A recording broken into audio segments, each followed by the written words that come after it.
Everyone. Good evening, everybody. I'd like to call to order our meeting for the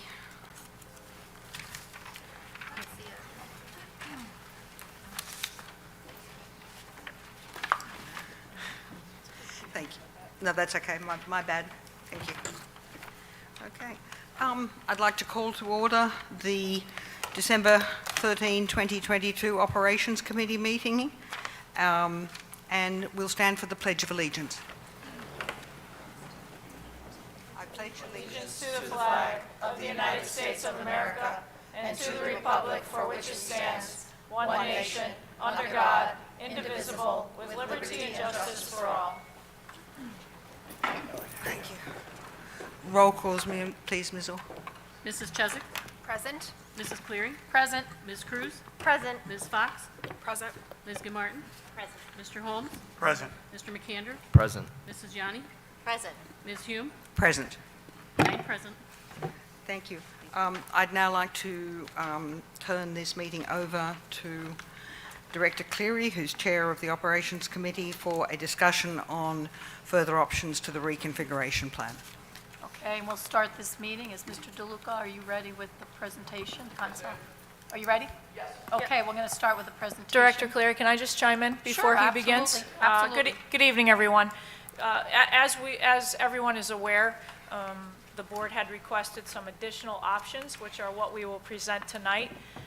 We just want to make sure that it's clear that these are not the only options that are on the table at this point. Right. So we want to make sure that we didn't want to confuse anybody. So we have already presented options prior to this meeting. These are the options tonight we will present are the additional options that were requested at the last board meeting. Okay, Yes. thank you. Perfect, no problem. Mr. DeLuca, take it away. Thank you. Just a summary of the presentation for tonight, and I'm not going to be going and reading through every slide, but the few options that we looked at, and we were requested to come up with 3 additional options in addition to the original options that were presented to the board in October. Option A was to close John Adams and split the students between Armstrong, Morris, and Prescott. Option B was to close William Prescott and split students between Morris and Adams. Both of these options will add full-size buses to Morris, which presented an additional traffic issue, and option B also has limitations with classrooms available, which I'll get into further on the additional slides. And then option C was to close Charles Sumner and split students between Isaac Tripp and Francis Willard as well. Option A, close of John Adams and split students between Armstrong, Prescott, and Morris.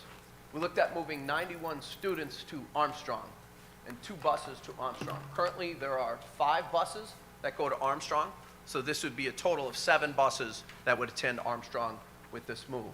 45 students would then go to Prescott, and all 45 of these students are in the walk zone. 49 students to Morris would add 1 bus to Morris. Currently, there are 0 buses that go to Morris, so this would be 1 bus going to Morris. These were the boundaries that we looked at.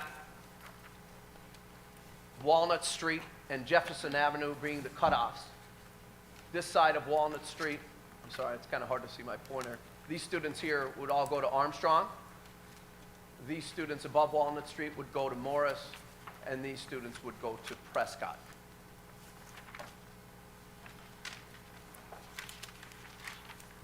This is the breakdown per grade level for the 91 students that will go to Armstrong from Adams.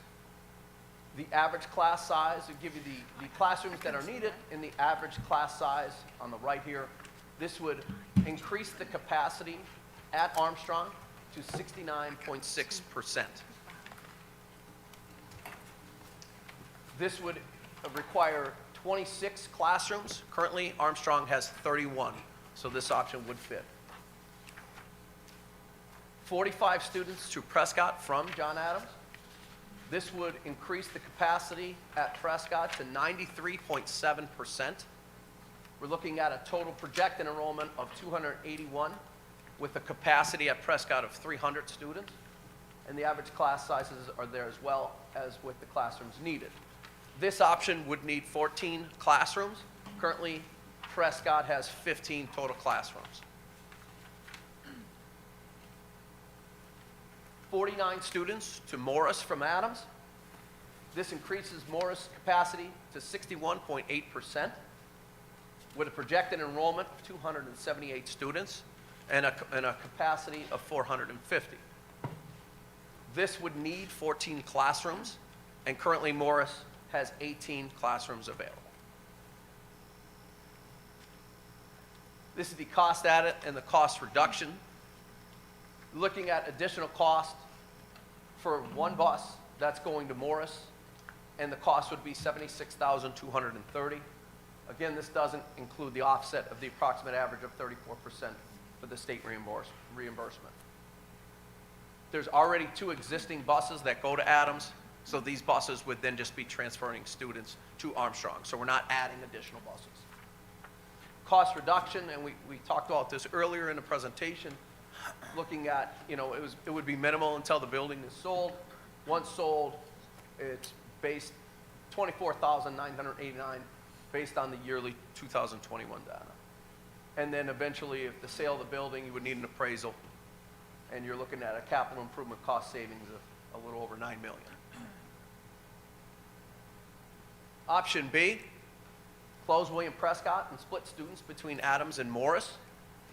You would send 116 students to John Adams. Currently, there are 2 buses that go to Adams. This would add 2 additional buses. 117 students to Morris, and you would add 2 buses to Morris. Currently, there are 0 buses, again, that go to Morris, and there is 1 bus that goes to Prescott. So this would be 1 additional bus, since there's already a bus that goes to Prescott. This would be the boundaries using Myrtle Street. These students on this side would go to Adams, and students on this side of Myrtle would go to Morris, as well as these students in this area below. The 116 students to Adams from Prescott, this would increase Adams enrollment to 75.3% of their capacity, looking at a projected enrollment of 301 students with Adams' capacity of 400. It has 14 classrooms. The issue with this one is that it needs 15 classrooms. So currently, with this estimate, we would not have enough classrooms. Prescott, 117 students to Morris. Looking at a projected enrollment of 328 students, 72.9% of the capacity. Currently, Morris has 18 classrooms, and they would need 17 classrooms, so this would fit in this option. The cost analysis, you would add 2 additional buses at a cost of $152,460. And for Morris, it'd be 1 additional bus because there's already 1 existing bus at Prescott, and $76,230 with a total increase of $228,690. In this scenario, there would be a reduction of 1 teaching position, so you would recognize a savings of that, a little over $69,000. Then the utility savings, the sale of the building, and the capital improvement cost, $7.8 million. Option C, this was one of the original options that was presented. I'm not going to go through all of them, but I'll kind of skim through. This was originally presented. Charles Sumner students, split between Tripp and Willard. Looked at sending 116 students to Isaac Tripp and 109 students to Willard. These were the boundaries that we looked at for Charles Sumner. Splitting the students at Lafayette Street boundary, and the students on this side of Lafayette Street on the upper side would attend Isaac Tripp, and the students on this side of Charles Sumner's boundary would attend Willard. This would not fix the issue of some students bypassing Charles Sumner to go to Tripp. This was the original breakdown. This was for Isaac Tripp, or sending 116 students, looking at a projected enrollment of 815 students, or 88.1% capacity. Currently, Isaac Tripp has 49 classrooms available, and in this scenario, with sending 116 additional students, they would need 38. 109 students to Willard. We're looking at a projected enrollment of 450 with Willard's capacity at 550, 82% capacity. They would need 22 classrooms, and they have 26 available. The majority of the students in the trip in Willard, they fall within the 1.5-mile walk zone, so there's not an additional cost for transportation. However, the addresses can be evaluated prior to the 22-23 school year and transportation assignments, and any addresses outside of the walk zone will be bused, or could be bused, rather. The board asked us to consider the boundary reallocation. We're currently working with Dooley on a proposal, and also we were provided with the 2020 Davis GIS report that we also reviewed as well. Yeah, Mr. DeLuca, excuse me. I'll just add to that. Today I forwarded an email to the board regarding this, the boundary reallocation. If this is something that we are interested in doing, Dewey is willing to help us. I did talk to Ethan prior to the meeting today. He believes using our system, our transportation system, they would be able to assist us, and he thinks it would take approximately 3 months. Ethan, did I miss anything? No? Okay. So it would take approximately 3 months. I know that was a question that the board members had. Missy, would that be possible to do for the 23-24 school year, if it took 3 months? To do that now, to start for 23, To start now 24. to do it for 23-24? That's a lot of change I think 3 months, obviously, the time would work, but is that enough timing for our families if we start switching? Because right now, we're dealing with individual schools. That would impact potentially much more students. But to answer your question, the original question, if we're saying that it's 3 months, then I believe that we would have 3 months. Ethan, do you think that's possible for the 23-24 school year?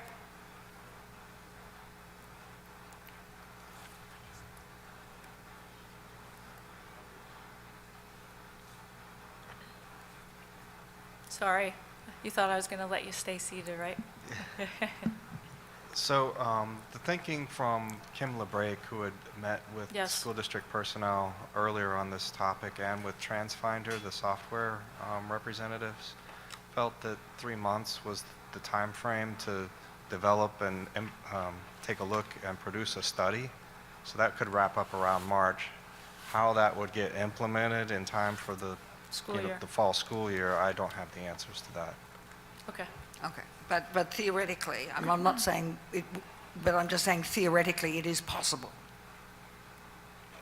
I believe if everything goes as planned and the system works correctly, right, Ethan? I Yeah. believe that 3 months would be right around March or April. Yeah. My understanding is that it will generate a report similar to the one that was received in 2020 with boundaries redefined, and from there you can take that information and develop Thank a you. plan. Yeah. Thank you. Okay?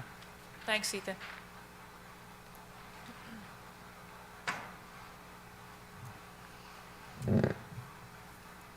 So depending on what happened with the options that are presented to the board, we'll be looking at next steps for the administration building. Correct. Okay.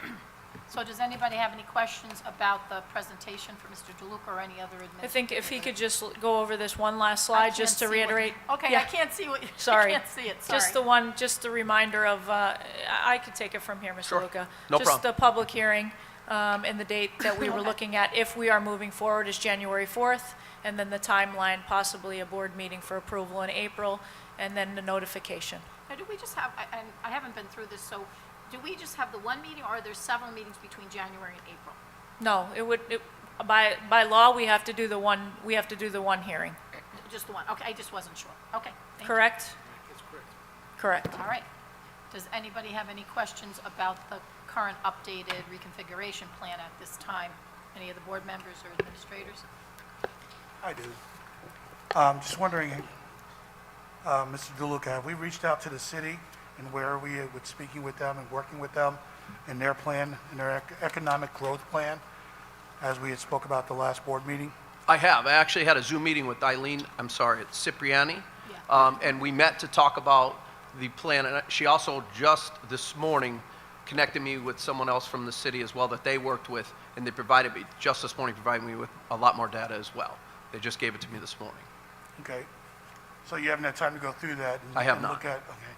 But again, mentioning that their plan is to grow the city over the next 10 years. So I think we also need to make sure that we are giving the administration enough time to go through that plan and to ensure that we are not working against the city. Are you done? Okay, Tara? Yeah, Director that's okay. Sorry. In looking through the plan, I just wanted to understand, it says in here for the different plans, it has 18 classrooms, needs 17, or has 15 classrooms, needs 16. But then it also says rooms can be repurposed. So for all of these plans, I guess my question is, when we're considering these, is there space in these schools? Are we going to be able to come up with classrooms? What I provided is the space available. So if I said that they have 18 classrooms available, that's based on working with Dewey and the square footage, and also reaching out to the principals of those buildings to verify that's correct. So I guess I just need to understand, is it an option for a plan if you're saying that there's a plan needs, just say it needs 19 classrooms, but in our notes here, it says only 18 classrooms are available. So does that make that plan out? Or can I'll we? answer that. We would say yes. Why would, so if we need, the option, from what I'm understanding, you're saying that we need 19 classrooms and there's only 18, correct? Right. Well, then we would need an additional classroom. So, Because we're okay. giving you that classroom. So probably what we're stating there is that's not a good idea. Okay, so for Adams to Morris, just bringing this one up, it says has 18 classrooms, needs 19. So that's off the table then, because it says there's 18 regular rooms plus 3 resource rooms. So that one's out then. Like, I'm going to go through and cross out all of them that are out, if that's what you're telling me. Let me go to where you are so I make sure that I'm totally understanding. Yeah, okay. Like, here's Adams to Prescott, has 15 classrooms, okay, needs 14. So that one would still be viable. Like, that's what I'm trying to understand in this plan. Right, so, exactly, so it needs 14 classrooms. They have 15 classrooms after checking with the principals. They also have 1 emotional support room, which is included in that. Okay. So if this is an option the board wants to consider, as it stands today, it would work. Okay, so how about where it says Adams students to Morris, has 18 classrooms, needs 19? Is that one out now? Is it in red? Yes. Then if it's in red, we're saying that's really not an option you probably want to explore. Okay, so then that takes Adams off the table, splitting Adams between Prescott and Morris. If one of the schools receiving is in red, then the option that was presented to us will not work. Okay, so that helps me here then Okay. to come up. Okay, so that's not going to work. Does that also apply, Mr. DeLuca, if the Adams students are split? Would it not be possible to take a small group of the Adams students, a larger group to Armstrong and? I think the option that Director Yanni is referring to is option B, so it did not include Armstrong. That was looking at splitting between Adams and Morris. But I'm sorry, I've only just pulled this up, I couldn't see the screen. Which is the option which splits it between Morris, Armstrong and Prescott? Is that option A? That's option A. Okay, and that would work, that one works. That one works? Correct. Okay. So then splitting Prescott between Adams and Morris is also off the table, because it says for Prescott, students to Adams enrollment, it says has 14 classrooms and needs 15. So both of those options now are off the table. So we can't split Adams to Prescott, and we can't split Prescott to Adams. Is that what am I understanding that correctly? Yeah, so I'm looking at, so Prescott to Adams, it needs 15 and only has 14. That same option has Prescott going to Morris. So I guess the way even simpler to say is, if you're going to split Prescott, you can't split it between Adams and Morris because it won't work. So as, Those resource rooms are no good, plus the 3 resource rooms. I keep seeing that You there. can't, you can't ahead. use them as classrooms. They don't have the required square footage. Okay, all right. That's why they're labeled resource rooms.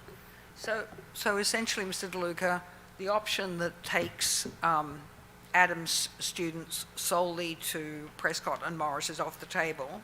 But the option that would split the Adams students either totally to Armstrong or some who are, I think, within walking distance of Morris. I think some are walkable to Morris. Yeah. We could split it Armstrong, Morris, Prescott. I think, That one would work, To- but the other two wouldn't.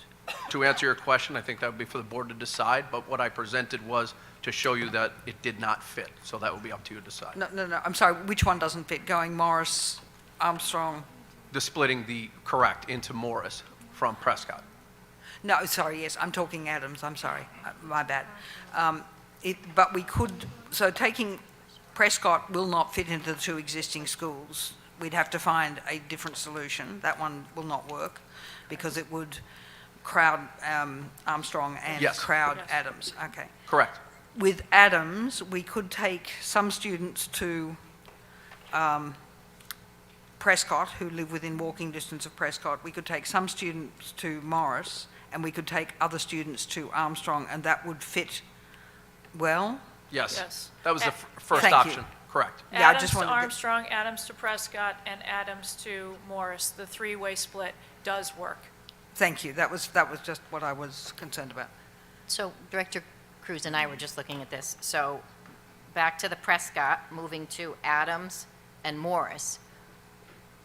Is there a reason we couldn't consider taking with Prescott, where to go to Adams, it says it has 14 classrooms, needs 15, but then Prescott to Morris has 18 classrooms but needs 17. Could students be reallocated to make that work if that's a viable option? Is that what we're thinking? Yeah, 14 and 14 and 18 and 18. Right. Understood. I think that's something we'd have to review if that's what the board wants. We'd have to just keep shifting the lines. You have to take, Yeah. obviously, you look at a map, you see where the students are according to, and then it's looking at where you can split. So, I mean, if we do the the reallocation, if we looked at the reallocation and got the information, we have room. I mean, if you look at, you know, from Tripp, like if you kind of look at it as a C and you go from Tripp to Armstrong to Morris, we have room. Their room exists. So moving lines to address walkability and class numbers is there. So, I mean, if we step back and we did somewhat of a reallocation, even if we just did the northwest end, you know, like next year, or part of it, just to get a better handle, because when I was looking at the Davis study, there are students that are now going to Tripp who are really closer to Morris. You know what I mean? So, I mean, I understand at the time there was that cohort and they wanted to move them together, but, you know, there are other students farther out that are really closer to Morris than they are to Neil Armstrong. So I think as a district, at some point, it would be a good idea, I think, to kind of look the best way to divide up what we have and where to go. So, I mean, we can make anything work, like you said, based on how we move TransFinder to get the right amount of kids where we need them to go, looking at walkability and looking at classroom space. So If that makes sense. I know there's certain options where we max out the classrooms or we're one short. What if that section of the city does get more populated with kids? How are we going to add a classroom or two classrooms? That's my fear. well, again, then those students, traditionally, those students would have to be moved to the closest school. Right. So, I mean, And I that's know a lot of happening this now. hinges on everybody talking about reconfiguration, the bus, the routes and, the boundaries and stuff like that. I know it takes up to 3 months, but maybe that's the best step to take first. Let's see how that would look, and then look at the schools, because I think we're doing everything kind of a little backwards now. Well, just for information, the figure on how many elementary students would be coming in from the Laceworks was actually in the Davis Institute study, and their figure was 35. So I know we've been looking for that elusive number. It's like a unicorn, but we found it. According to the Davis Institute study, were the Laceworks to be fully occupied, the impact would be 35 elementary students. Well, But I agree would with love that. the city to grow, but on all the data that we've looked at and all of the different studies there are, I have not seen that. And as much as I would love to see growth, we still have approximately plus or minus like 1,800 elementary seats in the district. So you establish boundaries, that doesn't mean that 8 years or 10 years from now, you have to readjust them if a new development went in. I mean, they put the, Trips Park development in, and they readjusted. We started out at Neil Armstrong, but the kids now go to Trip. So things change as the need arises and as the community changes. So the fact that we have 1,800 seats and we have like approximately 33% available space, I don't see that as a huge concern. Because if we found 1,800 elementary kids, I'd be thrilled. But I don't think that's going to happen in any time soon. People aren't having, the houses, houses had 6 kids, now they have 2.3. So as houses are sold, they're not being replaced by the large families of the 50s and 60s that existed then. And if you look at the Davis study, they address some of that. So, typically the families are 2 to 3 children on average. So, a house is losing 50% of the amount of students that used to live there, long ago. I mean, I'm talking very generally, but that's kind of the gist of it, is I don't see us getting 1,800 kids anytime soon. Yeah. Certainly, the 3 studies that we have available, which is the report, the actual Davis Institute report, the February 2020 report, and the PDE's own projections, Right. all show a downward slide. The figures obviously were impacted a bit by COVID, but we are certainly down on our elementary school, and the average that each one of those studies projected for decrease in elementary school numbers over the next decade or the decade from when they were studied are pretty consistent, and each one said there would be a decrease of approximately 200 elementary students per year. Right, so that was And really so far, over the years that we've had that, that's been consistently carried out, except for a little blip about with COVID where people held kids back in kinder, and there was a bit of the current first grade has a little bit of a bump in it because of COVID.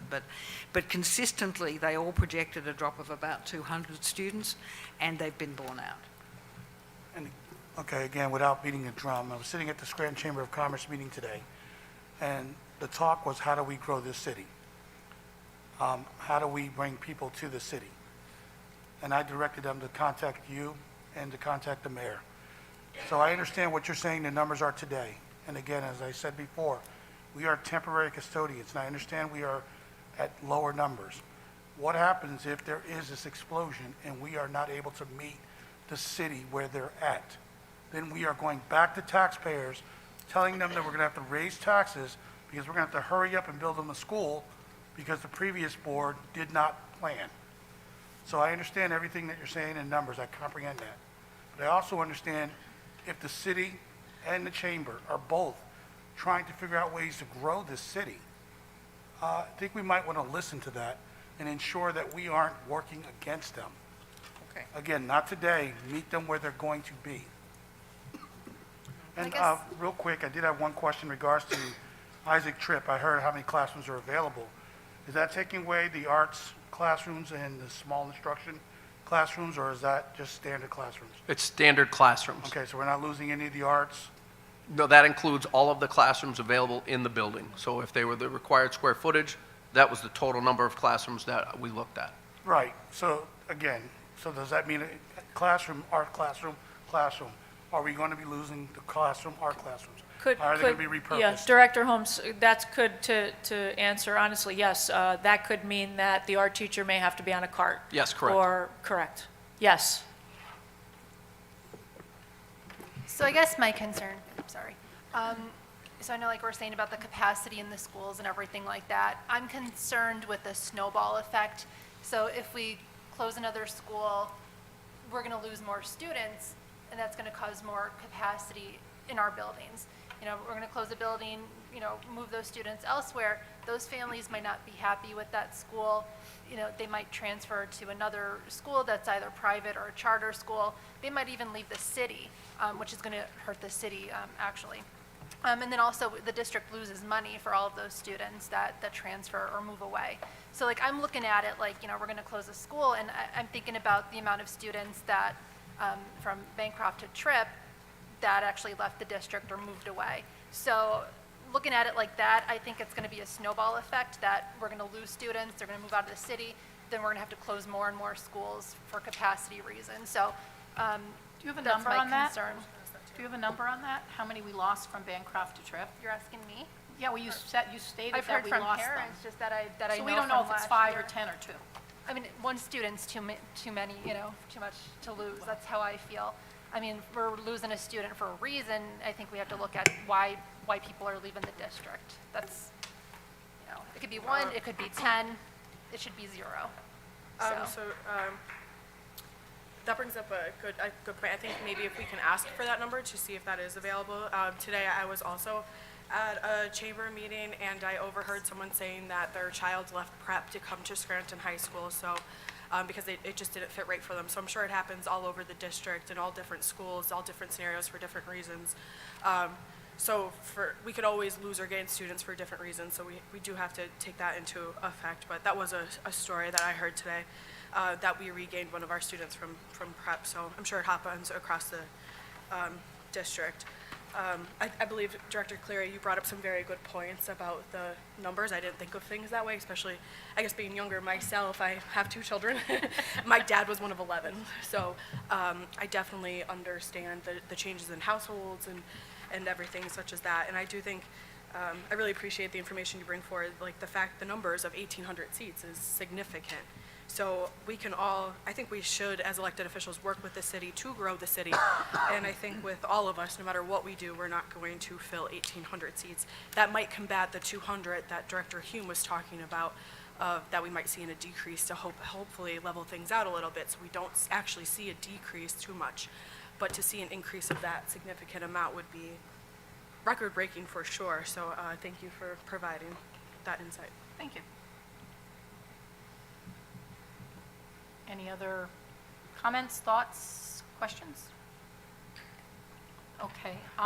Before we move on, there was just something that I had put together, and I'd been thinking about this, and a few months back I was away, and I heard a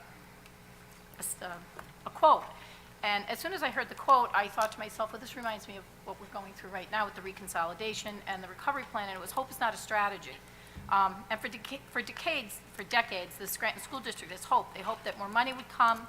They hoped somehow the infrastructure would fix itself. They hoped our scores would come up. They just hoped. But hope, again, is not a strategy.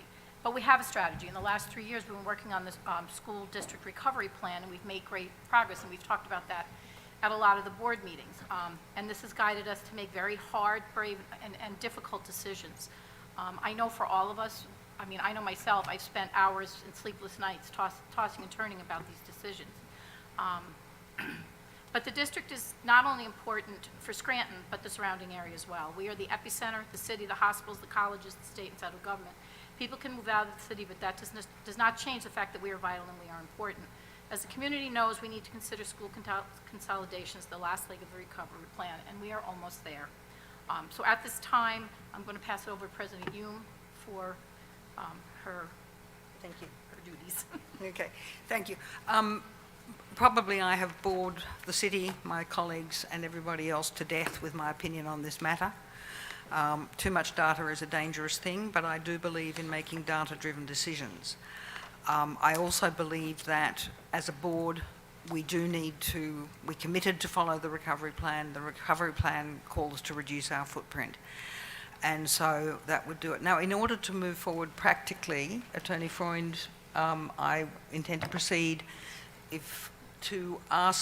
because we cannot take a vote on this matter, and we will not be taking a vote, what I will be asking board members at this committee meeting to do is to give me a consensus on whether we will hold a formal hearing on January the 4th, 2023 about the possible closure, and I will ask about each of the schools. If we do not agree to hold that formal hearing on January 4th, 2023, obviously the procedure towards closing that school will not be able to proceed. But it is not a vote on the closure of schools. It is a consensus and an opinion about whether or not we should hold a meeting. This does not violate any, I think, Attorney Freund, could you just reassure us that this is not a violation of any? Yes, please be reassured. But let me just explain this. That if it is the board's intention to to close any school on the schedule that was represented. You have to advertise within the next week. Yes. So I believe that what's on the agenda now is a general motion in which there would be a blank filled, and that blank needs to be filled, if there's going to be any closure at all, it needs to be filled with the school or schools that potentially could be closed. And then Yes. that notice needs to indicate, which school the hearing pertains to. Yeah. So, since this is just a working session, and since there will be opportunity for the public to comment before there is an actual motion, there's no sunshine problem. Now, if this working committee, the consensus is that they don't want to close any schools, then the motion is superfluous, so you may want to take it off the agenda. Thank you very much, Attorney Freund. Thank you. Okay, thank you. Okay, so at this time, I would seek consensus from the board to hold a formal public hearing on January 4, 2023 about the possible closure of William Prescott Elementary School. I'll go around the table. If you could just say that if you wish to hold a formal hearing concerning William Prescott School, please give me an affirmative. If you do not wish to have that formal meeting, which will effectively stop the procedure at this time to close William Prescott Elementary, please say no. Director Cruz? I just have one question before we go for it. And I understand what you're doing, but if for some odd reason, or if the consensus is no to all the schools, because of the recovery plan, Dr. Finan, would you veto it, or? I'm just curious. Yeah. Yeah, like going forward, like if we say no to everything tonight, what's the path with you forward? I would not give you an answer this evening. Okay. Okay, so I am happy to go around the table. This is not a vote. This is just an opinion as to whether we should continue to hold that meeting for William Prescott on January 4. I'm sorry, I didn't hear what Dr. Finan responded. What was that? She will not give us an answer this evening. I would not give you an answer to that question this evening. Okay, Okay? okay. Okay? So just to clarify, you are asking us each to determine about each of the school buildings if we wish to end the conversation and consideration this evening, or if we wish to proceed to the next step in this process. Exactly. Okay. And I did get the wording checked. Thank you. At this time, I would seek consensus from the board to hold a formal hearing on January 4, 2023 about the possible closure of William Prescott Elementary School. Director Cruz. Excuse me, I don't think it's that cut and dry. I think we just had a discussion about boundary allocation, and now we want to go around and give consensus whether or not, which school we want to say yes or no to, just like that. I think we need to move forward, Director Cruz. We cannot ask the administration to continue with a lengthy and not cheap administrative process if we are going to make this decision at this time. We decided and we had a great discussion at our work session, I thought very much. I think the consensus was that closing all 3 schools was not going to be something that the board was going to contemplate. And now we really do need to, if we are going to proceed on the timetable that we need to be able to give the board clean directions. I have asked the attorney, seems the cleanest way if we go through and get the consensus on the individual schools. So would you like to give your consensus? May I ask one more question? We do not have to choose just one. Not at all, not at all. If we wish to continue the yes. conversation about all 3, we Yes. can. Yes. If we wish to continue the conversation about 2, or about 1, or about none, Correct. we can make that decision. Thank you, Director Gilmartin. That is absolutely the case. That's why we're not going around saying, I want this one, I want that one, because some of us may want to consider 2 schools, some may wish to consider no schools, some may wish to consider 1 school. So by doing it on the individual schools, we can get a clear guideline as to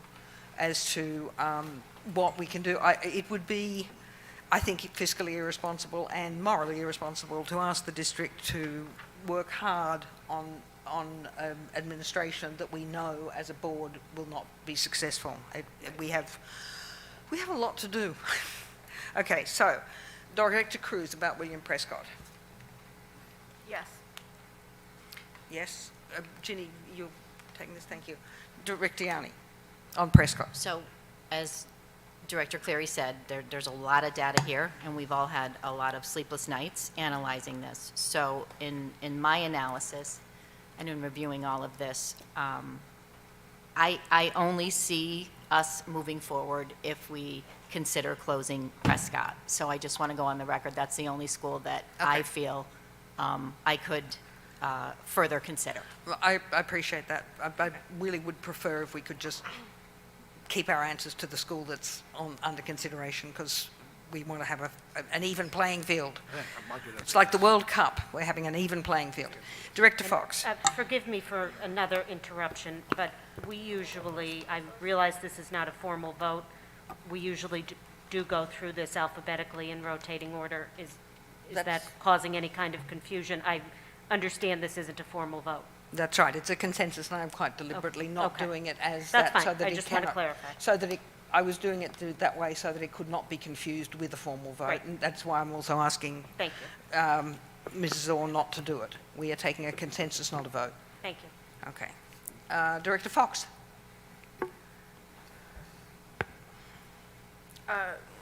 I don't necessarily love this process at the current moment. I understand maybe it's what's easiest. But Prescott would not be my first choice, but hearing, I know that some of my colleagues would, so for that sake, I will say yes to Okay. hear further. Okay. Don't be, if we do come up with two schools, it does not necessarily mean we will close two schools. It No, just I means that understand. if there's a majority of the board who are determined that one school determinatively not going to be further discussion, then we need to do that. I think my hesitation is that we were presented this and didn't have any discussion beforehand, so I think that would help my decisions on buildings, knowing Did we how not everybody just have a discussion? I thought Director Cleary gave us the time to discuss this. Okay. I'm sorry. I mean, please, if you have more to say, please do so. But I thought that we had a very good discussion last week, and I felt that Director Cleary kindly gave us all the chance to speak. If you have more to Yes, say. I said yes, you can move on. Thank you. Yes. Yes? No. Yes. No. Yes. No. All right. So that's okay. So the consensus of the board is that we would like to continue with this process, so I would ask the district to schedule a formal hearing at John Adams, at William Prescott School, sorry, wrong place, William Prescott School, Elementary School on January 4, 2023, and to put in place the necessary 15 days advertised notice for such a formal hearing to take place. I think there's some confusion. Are we having it? Yeah, can I get clarification, Director Hume? Yeah. Because my understanding was we were doing one hearing for all, which is acceptable. Yeah. Are we doing one for, if there's, at each building? I thought it had to be done at the school building. No. No? Okay, then That's all, I just want to make sure we Then I would ask you then to hold the hearing, and I'll take out the bits about the school. Thank you. I thought it was told that that was it. Okay. President Hume, I was of the understanding that we had narrowed down at our last meeting that we were going to consider one school. No, what we were going to consider was one school, but that still didn't mean that we were not going to choose between the schools. What this process is designed to do is to eliminate any school that absolutely is not going to be discussed.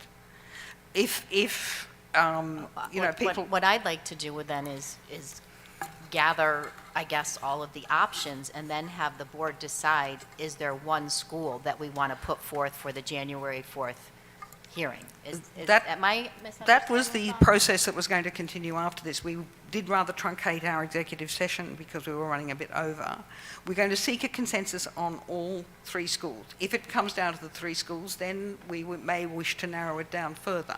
But what I was hoping to do was to eliminate the schools that No one wants to close. that we definitely did not want to close, because I really did not want, that would be just a waste of the energy of both the board and the things. Okay. So I now move to at this time, I would seek consensus for the board to hold a formal hearing on January 4, 2023 about the possible closure of Charles Sumner Elementary School. And this time, Director Chesak, No. Director Gilmartin, Yes. Director Holmes? No. No. Director Cleary? Yes. Director Fox? Yes. Director Yanni? No. Director Cruz? Yes. Yes. Okay. I'm a no. And you're a no. And I am a yes, so that's 6 and 3. So again, I will hold that off till, I would, It's actually 5-4. 5-4. Director Yanni said no. you, 5. sorry, my math is out. That's 5 directors in favour, whose consensus is to proceed. I now seek consensus from the board to hold a formal hearing about the possible closure of John Adams Elementary School. Director Cleary? Yes. Director Fox? Yes. Director Yanni? No.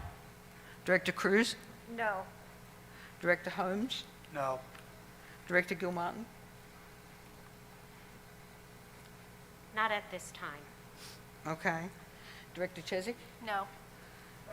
Have I, Sean? No. No. Okay, so at this stage, I You would didn't say, vote. You didn't need to vote. vote. I vote yes. Okay. But at this stage, there are more no's than yes? Correct. So at this stage, a hearing about the possible closure of John Adams Elementary School will not be held at this time. And now move on to Sumner. We just did We did, some. you did all 3 of them. We did all 3. So Did I? Yeah, Prescott, Sumner, and then Adams. So it's yes, yes, no. It's yes, yes, no. Okay. Thank you for keeping me on the straight and narrow. I'm finding it's a little bit, it's emotionally very difficult. I think there's a member of this board up here who isn't finding this an extraordinarily difficult emotional decision to make. Okay, so it is the decision of the consensus of the board that there will be formal hearings. At that time, I would ask the district to please proceed with the necessary advertisements with the 15 days notice. I'm not comfortable having a hearing on both schools. I was under the impression we were narrowing it down to one school. So, does anybody else have a thought on that?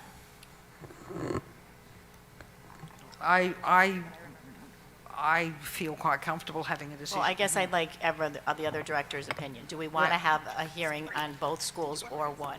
So maybe we could take consensus on that? I guess I'm going to ask Dr. Fine, recording the recovery plan, what would your opinion be, 1 or 2 schools?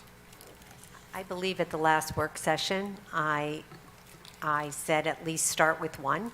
Right. And then that's you can what move forward. Right. I believe I recall saying that I think it's very difficult to close a school, but to close 2 at once Right. in the same year, I think that's very challenging for the number of administrators that we have. So my recommendation would be 1 at this time. Which one is what your choice, I think that's what your Right. point Okay. is, but Okay. Is it the consensus of the board that we now narrow down the 2 potential schools to 1 school? Is it, would the board, Director Cruz, should we reduce it to 1 school? What's the Yeah. consensus? That feels too much like a vote to me. Well, no, I was, Well, we're going to take a consensus as to which school we want to have a hearing about. yes, we're going to, it's purely about the hearing. So we would redo our consent, both schools again? Yes. Well, no, I think, Attorney Freund, if the board members wished to reduce the vote, is it appropriate to take a consensus from the board as to which of those 2 schools they would like to proceed with? Absolutely. Actually, there's case law that, very similar to this, that a decision not to do anything is not official action. Okay, so if I were to ask, in fact, I might ask you to ask the board members which school they would wish to, Whatever I can help, certainly. just if you could ask each of them, poll each of the directors, that would be, Okay. I'll go first. Neither. okay, that's neither. All Well, right. I'm going to need, I got it. I can keep it. all right, but you're going to have to give me the names to go as we go around. Okay. Next would be Director Hume. Director Hume? Sumner. Director Chesak? Neither. Hold on, I gotta get, Jenny, are you keeping this so that I can, okay. Director Gilmartin? Both. Director Holmes? Neither. Director Cleary? Both. Director Fox? Both. Director Yanni? I'm only willing to further consider Prescott. Director Cruz? Both. Did you say both? Sounds like there's a consensus to do both. Yeah, it sounds like, Jenny, the consensus is both? Yes. Yeah, I think it needs to be stressed that this consensus is only really for the purpose of notice. It does not mean that ultimately the board can vote any way it chooses, as long as the required predicate is in place, that there be the 15 days notice and the 30 days gap between the hearing and the decision. Those are the two things that are required, and the board can make whatever decision it feels it needs to make when the closure decision is actually up for vote. So, I think my only concern here is our recovery officer just shared with us that she felt that taking on closing 2 schools at this time could cause undue stress on the administration. And my thought is, what kind of stress is that going to cause in the community? So I know this is hard, but I thought if we could have that one school that we're willing to further consider at the hearing, that would help to alleviate some of the stresses and fears of families and everything that's going on out in that community, and also maybe alleviate our administration from further stress, and they could then focus on providing us with additional information. That was my thought. But if I'm understanding what Mr. Freund just said correctly, we can go through the hearing process and then determine not to continue down the path with one or the other building. Is that correct? that is correct. And Okay. if you have not noticed a school for closure, then you are disenfranchised from voting, for making a decision on that school. Okay. So Right. you So can, it's you still can, leaving our you can still vote to close only one school once the required predicates are in place. Well, I think by having the 2 at this point, Director Yanni, we could at least then go back and look at our options. I mean, we've looked at all these different variables, but now we've eliminated John Adams, so now we have to focus how we would distribute, if we didn't close Prescott, how we would distribute those students. And then Sumner, would we continue with the original plan, or would we go back and revisit that plan? Is that, We will have the time after the hearing Right. to modify this. And I will remind my fellow directors that the administration originally brought us a proposal to close 2 schools, which they felt was feasible. The other thing about it too is that while we proceed with that, I do believe that the students from Bancroft were moved to Tripp in a cohort, but the only students who were in the original Bancroft building, who will still be at Tripp in 2023, will be the 4th graders, whatever the remaining 4th graders were, and they had 8 months in kindergarten at Bancroft before they went up to Tripp. And I believe that in answer to some concerns about crowding at some of our schools as if we proceed to close them, I do believe that concurrently with the plan to have the formal hearings and move forward, we should also look at the possibility of a boundary reallocation, which would move some of the students who are closer to schools to other schools than where they are in Tripp, in that little area down there which Director Cleary pointed out. And we should be making an effort that students who will be going to an intermediate school should be attending an elementary school that feeds into that school, so that they get to stay as much as possible when they do go from elementary to intermediate school. They are not losing their cohorts from their elementary school. So I do believe that's concurrent. It's not linked to a discussion of school closures, but it is linked to a more efficient use of this, particularly if we are going to be adding more students to Tripp. There may be students currently at Tripp whose home addresses put them closer to other elementary schools. well, we have a lot of room at Robert Morris, and we're going to, once we finish the construction up at Neil Armstrong, you know what I mean? So there's room. Yeah. It's just where exactly we, All right. And I think that discussion also affords us an opportunity for the broader discussion, as Director Holmes has referenced, the Strategic Economic Development Plan.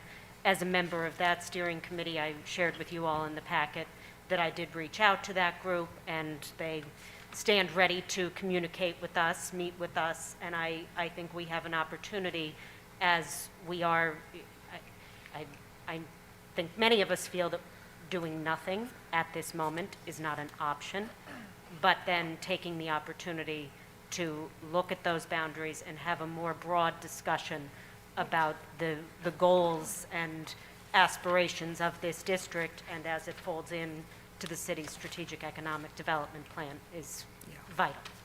Yeah. There will be families dislocated, and I personally am not, I hate having to make this decision, but I believe that in terms of what's going on in the future, that for the future of the district, what's a hard decision now may ultimately streamline the district and make us more powerful, offer better services, and do all that.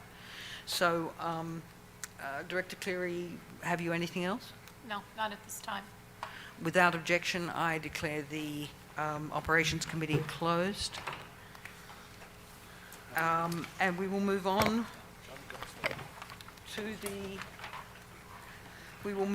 to the Tuesday, December 13, 2022 board meeting, which is here to work on our budget. And this is a great budget, so I will call to order the meeting, and I would ask Mrs. Orr to take roll call. Mrs. Chesak? Present? Mrs. Cleary? Present. Ms. Cruz? Present. Ms. Fox? Present. Ms. Gilmartin? Present. Mr. Holmes? Present. Mr. McAndrew? Present. Mrs. Gianni? Present. Ms. Hume? Present. 9 present. Thank you. We'll now have a motion to approve the agenda. So moved? Second. All those in favour? Aye. Those opposed? Motion carries. Mrs. Orr? Yes, executive sessions were held on November 30th, 2022, and this evening to discuss personnel, litigation, real estate, and negotiations. I'm not sure if I missed any dates of executive session. If I did, someone, I don't believe so. I No. don't believe so. I think there was only 2. Yeah. Attorney Huerta? Do we have a solicitor's report? Nothing to report. Thank you. Superintendent's report, Ms. McTiernan? Thank you, President Hume. And good evening, everyone. I just have a few announcements. There will be an early release for the start of winter break on December 23rd. Elementary and high school dismissal will be at 10:50 a.m. and middle school will be at 11:30 a.m. The district will be closed for winter break, no school for students from December 24th through December 30th, and the district reopens on January 2nd, 2023. Marking period 2, progress reports are due in eSchool on Monday, the 19th at 4 o'clock. They will be live on the Home Access Center for all parents and guardians by Monday evening. And at this time, I would like to wish everyone a wonderful holiday and a Happy New Year. Thank you. Thank you very much, Superintendent McTiernan. We now have our favourite part of the meeting. I share this with former President Yanni, our report from our student representatives.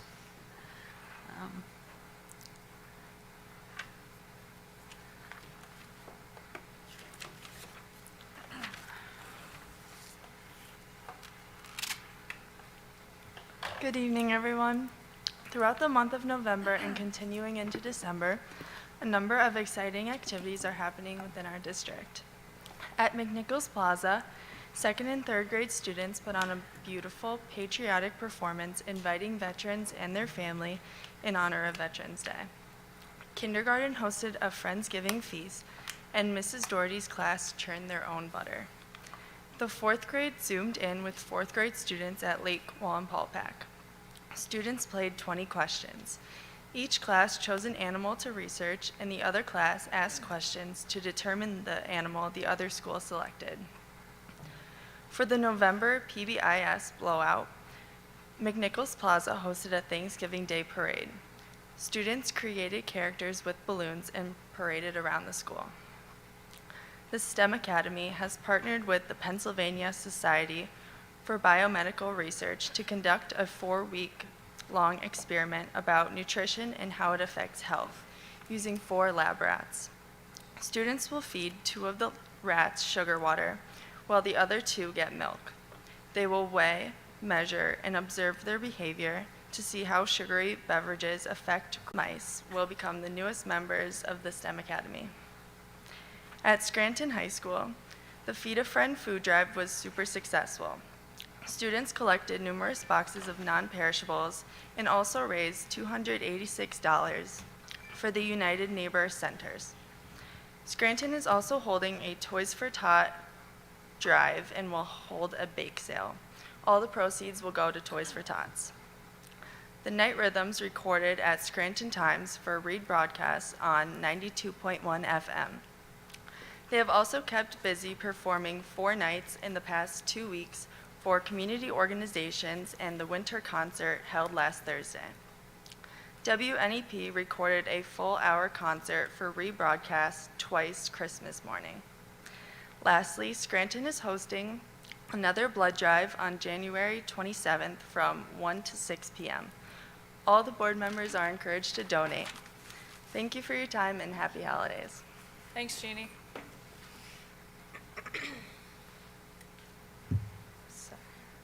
Good evening. I would like to share some information from last month due to the influx of information I've received. Students' names are written on the kindness tree and placed on the tree daily. Their names are read on the loudspeaker each day. For Charles Sumner, the October blowout, they had a carnival in which they played games such as pick the pumpkins, toss the spider into the web, pumpkin toss, and more. Also, there was a holiday parade where the students walked around the perimeter of their school and waved to the crowd of parents as music played. Most students wore festive and scary costumes. All had a great time. The Sumner students are coming down to the library during differentiation time within their classrooms and using some STEM activities, such as looking at items under the microscopes and using scales to measure things, and will be creating models with clay. At McNichols Plaza on October 15th, the University of Scranton hosted a safe trick-or-treating event for McNichols Plaza families on campus and provided transportation. On October 17th, the Scranton Fire Department visited the kindergarten class and 4th grade classes to teach students about fire safety. On the 24th, it was Kindergarten Family Night, which taught parents and guardians how to sign on to their child's computer and navigate through Google Classroom. On the 26th, the PTA hosted a trunk or treat and over 200 children were in attendance. On October 31st, the costume parade was hosted and 4th grade students performed Thriller, and there were visitors from the West Scranton High School band, color guard, and cheerleaders. At Francis Willard, students completed multiple SEL lessons this week focused on gratitude. After discussing gratitude with their classmates, each student had to choose a word or short phrase describing what they are grateful for and write it on the pumpkin. The pumpkins were donated by the Purple Pepper Deli. On November 7th, students had a first quarter blowout celebrating positive behavior with a popcorn cotton candy social. In November, students at Isaac Tripp enjoyed performances from the West Scranton High School cheerleaders, band, and color guard for their school-wide positive behavior support blowout. 684 students out of 702 could attend for making good behavior choices in the school and following the Wolfpack Way. In addition, every first grade student, all 162 first graders at ITE, spent extra time with West Scranton performers because the first grade had 0 discipline referrals for November. Ms. Rucker is very proud of the Grey Wolves and hopes they continue to make great choices. At West Scranton High School, the Sad and Save Club on Monday, November 14, 2022, the members greeted each student at the main entrance with a positive message and a small treat. Messages included, "You are important," "You matter," "You are enough," and "You got this." On Friday, November 18, 2022, with Miss Macy's Latin Club, students made Roman signet rings. They learned that the seal on the ring was a way of signing documents, and they made rings out of air-dry clay, metal ring bases, and put a symbol or initial on them. The strings and chorus and orchestra are hosting a holiday concert tomorrow at 6 p.m. And winter sports are underway at the junior high, JV, and varsity levels. Thank you. Thanks, Celia. Thanks. Thank you both so much. It does remind us why we are all up here. There are so many good things happening in our schools. Thank you. Okay. At this time, I'd like to call for public comment. I would ask those who've signed up. There's a PSPA report. Catherine, I'm so sorry. That's okay. I've got the wrong glasses on. I apologise. That's more than fine. PSBA report. I'm sorry. It's okay. I'll be brief anyway, so that's okay. PSBA is offering Pursuit of Knowledge, starting out a seat on the school board. Do you know someone who's interested in campaigning for a seat on the local school board? Starting out, a live virtual program focuses on the core considerations. Attendees will review the basics of effective school board service and hear from experienced school directors about what to expect. Registration is free and open to the public. Sign up now on the PSBA website for one of the 4 sessions offered in December or January. I would highly recommend anybody who is interested. We will have 5 open seats on this school board coming up, so this is a very beneficial, informative session if anybody is interested in participating. So again, you could sign up on the PSBA website, and it's throughout December and January. And I'm going to default to our advocacy ambassador, Director Gilmartin. Do you have anything to add under our PSBA umbrella today? At this time, no, things are a little bit in flux with the holiday approaching. I think everyone is quieting down, but gearing up. Of course, we had elections recently, and there have been some significant changes, some new people coming to the table, some people continuing their service. So we'll continue as advocacy ambassadors to work with the districts, connecting them to their new and returning legislators. We're waiting for session dates to come through at this point to start scheduling. I know recently we were going to host Representative Mullins here, who no longer represents Scranton, but will still be our advocate, whether he likes it or not, and we all know he likes it. But I'll be engaging with the other representatives who work with us as well, and we'll get that rescheduled. We had to make an adjustment, and we'll continue to share all the wonderful things that Celia and Jeannie highlighted as well. Thank you. Thank you. That's all I have. Thank you very much, Director Fox, Director Gilmartin. Thank you. At this time, we will ask for public comment.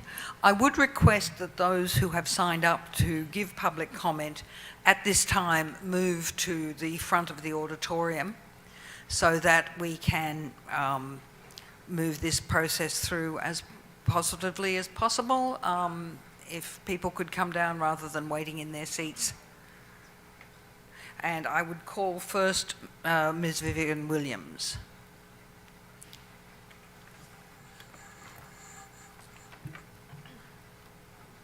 Good evening. I first want to thank Central Administrators Mr. DeLuca and Mr. Wolf for attending a recent forum needs sponsored by both the Area Foundation and city leadership. The organization I work for is listed multiple times within that plan referred to tonight, and I'd be more than happy to further engage around that plan with either admin or board. At a prior public comment, it was stated how education opportunities and experiences are tied to what school students attend within this district during a prior public comment, and it couldn't be more true. It's referred to as what is called principal preference. Next year, I will have the unique perspective of having a student in each high school. I was worried and voiced my concerns over the summer of integrating 7th and 8th graders into Scranton High School. Though Mr. Coyle and Ms. Miller should be commended for their work in creating a safe environment along with new opportunities for students. In an October Scranton Times article, a survey was referenced as to why changes were made at a particular elementary school. When I asked how the survey was developed and distributed, I was surprised to hear that there was no survey, but a self-assessment of current student demographics and select teacher input. Not one mention of parent input or the initial survey that was quoted in the paper. My opinion shouldn't be surprising, as I have always been an advocate of some sort of standard practice for policies that are left to principal preference, because it not only ties educational opportunities to zip codes, but now street addresses. I can't speak higher of the district's autistic support program, teachers, staff, and the environment my son is currently in, though his needs are vastly different than the nearly 3/4 of this district's student population. Though if those needs weren't a consideration in school placement, my parent preference would be Willard over Tripp at any time. While not affecting me personally, if I was moved to another school, being Tripp, I would remove my student as I am envious of celebrations that were spoken about earlier. I have always spoken to the need of more community engagement, as our district is full of valuable resources and parents, community members willing to lend their expertise. A statement I recently heard of solutions exist, it's your job to develop, support, and elevate them. I encourage the board and central admin to have more community-based conversations with families you serve, which is why I was grateful for central administration attending the community needs forum.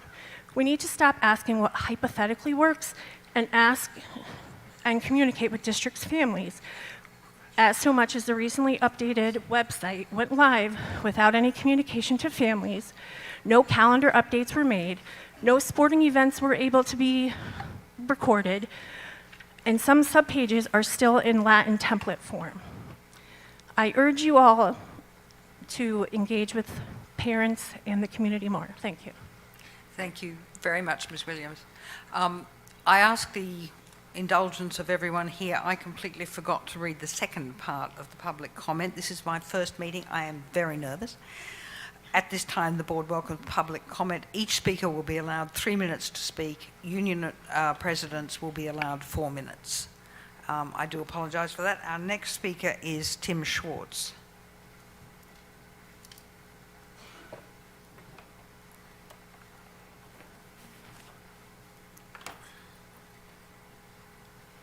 Hi, everybody. My name is Tim Schwartz. I'm president of the PTA at John Adams. I came tonight to advocate for John Adams in this consolidation talk between Adams and Sumner, but I'm completely lost. That discussion over the last 45 minutes was completely wild, and I have no idea what happened or what I heard. Is that presentation going to be on the website at some point? Because I was sitting on that side of the auditorium, couldn't see a thing. Because the numbers were really, really small, and the words are really, really small too, and I might just need new glasses. I hope that's on the website where I can see what that was. Listening to that discussion, where I think 3 consolidation plans were presented and 2 of them didn't work. So just to summarize, I know where you're going with this. Yeah. It's on the hearing we're having in January 4th. It's going to be Prescott and Sumner. So Adams right now is currently off the table.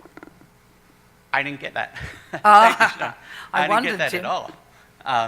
So I guess here's what I would say. I would encourage you to consider the weight of what you have on your shoulders.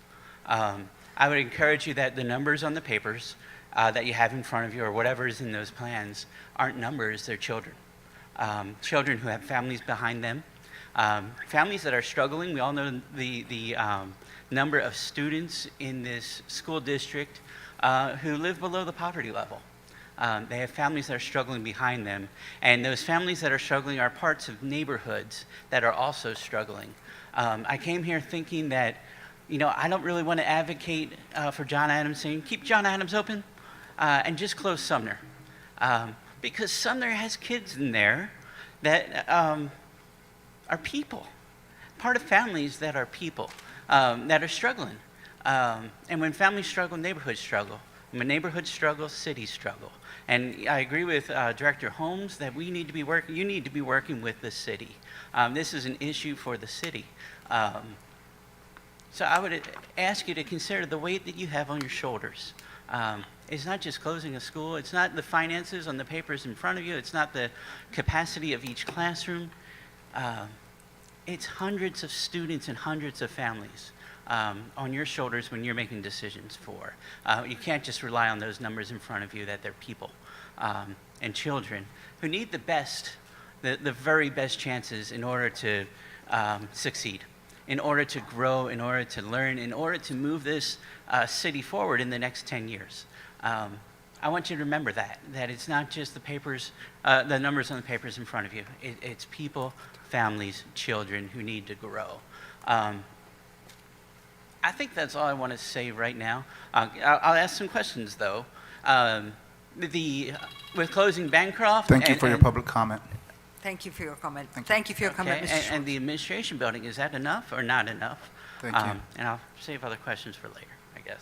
Mr. Schwartz, you can also email us your questions if you want us to. Thank you. Next, we have Jen Telesco.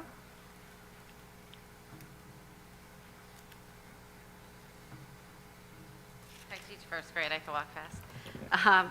Jennifer Telesco. I originally wanted to speak on behalf of the school that I work in and the families I serve at John Adams, but I also want to speak on behalf of the students, staff, and parents at Prescott and Sumner and all of the community schools that we have in the city.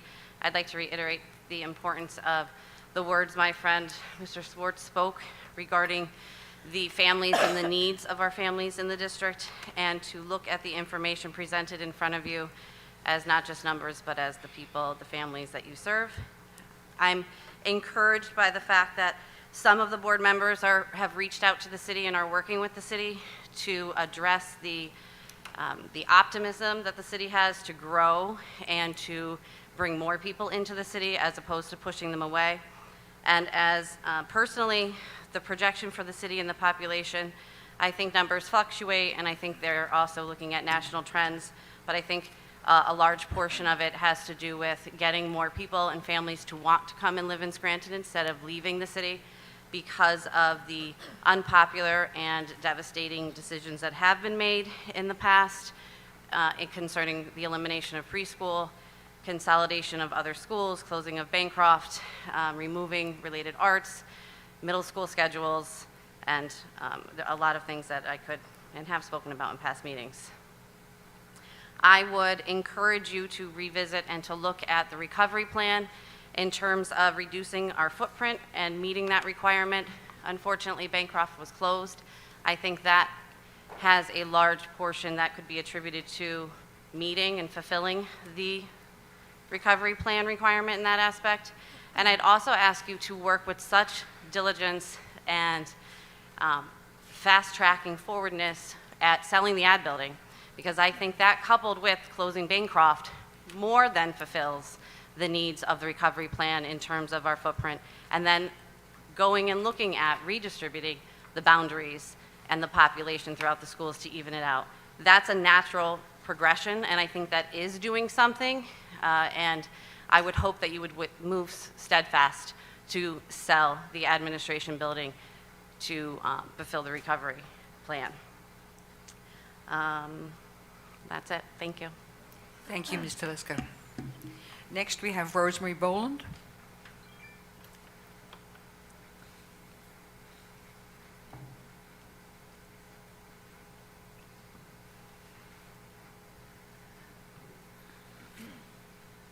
Good evening, directors. Thank you, Mrs. McTiernan, for your kind wishes that we all have a great holiday. We'll extend the same to all of you. Thank you. You're welcome. Let's do some math. I keep hearing about footprints, which indicates a child. So we started with the number in each elementary school, and preschool was eliminated. 3- and 4-year-old preschool. The original number decreased because you subtracted. Then you took out all 5th grades from the elementary schools. So again, that number decreased because you subtracted. Now, what did that do to our middle schools? Now in our middle schools, we have teachers without classrooms. They walk around during the day, and when another teacher has a prep, they go into that classroom, so the teacher who has the prep has to exit. So actions have consequences. A lot of them do. Last week, at your work session, I'm going to call it, your last meeting, you talked about the administration building. If you eliminate that building, you have fulfilled the recovery plan. You were told that. I heard it, you heard it. Tonight, you're eliminating that whole concept. Why, before boundaries are figured out in this district, would anybody close any school? I don't understand that because it doesn't make sense. If you have to close something, close the admin building, you already have a purchaser across the street who has bids on it. It's a historic building, but it doesn't make any sense in this time and age because it has an elevator that doesn't work half the time, which means you have to walk up 3 flights of stairs to get to the top, and then you still have stairs to climb again. So even if you fix the elevator, there's still an obstacle to the path of anyone who complies with the ADA. We talk about closing a school as if it was a click of the fingers. It isn't. It is absolutely not. It means we have to sit down as a union and as a district and figure out seniority rights in those buildings. It means people may lose jobs. That's the whole purpose of doing it. It has nothing to do with footprints. We don't think of our children in schools here as footprints. It doesn't matter if a kid leaves prep and comes to Scranton High. It doesn't, because the reverse happens too. And in my day, if they didn't make it at Central, after they came from prep, they went over to Scranton Technical High School. During the day, take a walk. That's how it worked. And probably it still does. I don't even know if families know when their children have to leave and go to another high school. That's on them, and that's on our district. But to make it sound as if you just say we're going to close Sumner, and that's not going to have an effect. It definitely has an effect on the children in the building, and it also has an effect on their parents trying to figure out how to get them from point A to point B. When Tripp opened, for some unknown reason, buses went right past Sumner School. No Sumner child was affected, and then Tripp accepted the other children from the other part of West Side. This building, this West Scranton Intermediate School was built so we didn't have a West Scranton High School going from grade 7 through 12. And now we just opened a 7 through 12 high school at Scranton High. We eliminated that when this building was built because it was the only part of the city without a middle school. So all of this talk has no historical basis because we should be looking at a map and we should figure out boundaries. That's how kids Ms. Boland, left. thank you for your public I hear. comments. That's where Plaza School ended up going back to Kennedy School for no reason. So please, sit down with the map and let's figure this out the right way. Let's not be cavalier about it. Thank you very much. Thank you. Thank you, Ms. Boland. That concludes public comment. And we now move on to a motion to approve meeting minutes of November 7, November 16, 2022, and November 30, 22. All those in favour? Aye. Any opposed? Motion carries. We now have a motion to approve the consent agenda. There will be one roll call vote to approve the items. Are there any items that wish to be removed prior to vote? I would like to remove G1, approve second read 907 school visitors, please. Without objection? So, could we remove that, please? And I'd like to remove H1, approve special education settlement agreements. H1, and what was the other one? G1. G1. All right. With the removal of G1 and H1, may I have a motion to approve the Also, consent? I'd like to remove B1. D1? B. B1. Okay. So, any further removals? Then may I have a motion to approve the consent agenda with B1, G1, H1 removed? So moved. Second. Roll call, please, Mrs. Orr. Mrs. Cleary? Yes. Ms. Cruz? Yes. Ms. Fox? Yes. Ms. Goodmartin? Yes. Mr. Holmes? Yes. Mr. McAndrew? Yes. Mrs. Yanni? Yes. Mrs. Chesak? Yes. Mrs. Hume? Yes. 9 affirmative. Thank you. We will now move on to the non-consent agenda. The first item on the non-consent agenda is B6, but I suggest we deal with B1, the approve the bill list at this time. So we haven't can I ask you, Director Gilmartin, to read us Bill 1? I'm ready. B1, thank you. B1, we have a motion to approve the list of bill payments, the financial impact being $2,458,704.74. Second.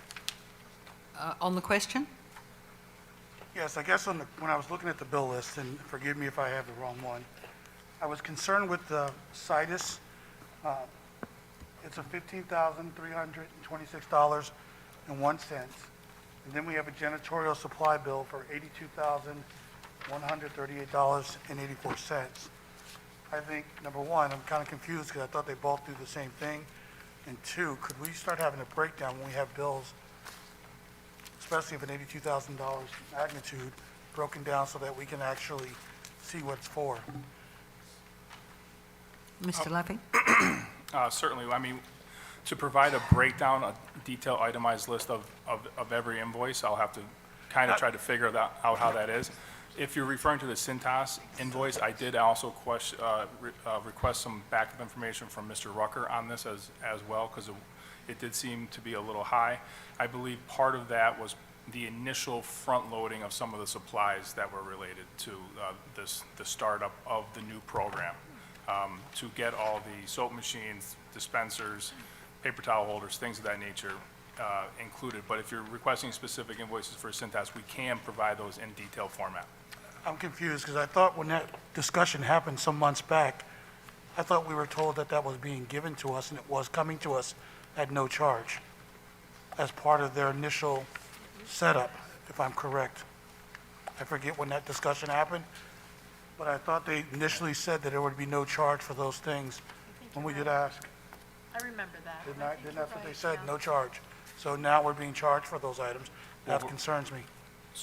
I don't recall that initial conversation. However, I can certainly talk to Mr. Rucker to find out more information about it, And if you'd again, like to remove it from the bill list. I would also, again, just the $82,000 janitorial, are they the same?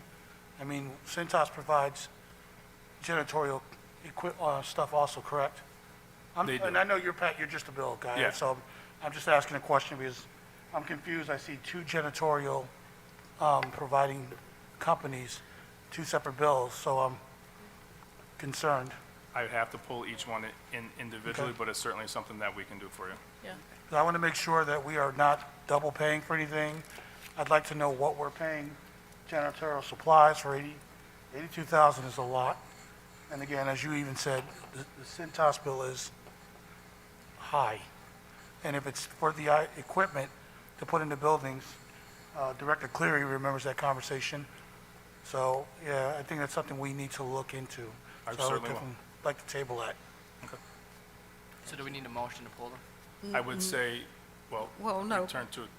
Can't I would we still prefer vote not on to it? table the whole motion, but rather, Remove those items. If the board, if there's a majority to remove it, they can certainly, But if there's not a majority to remove it, it can stay?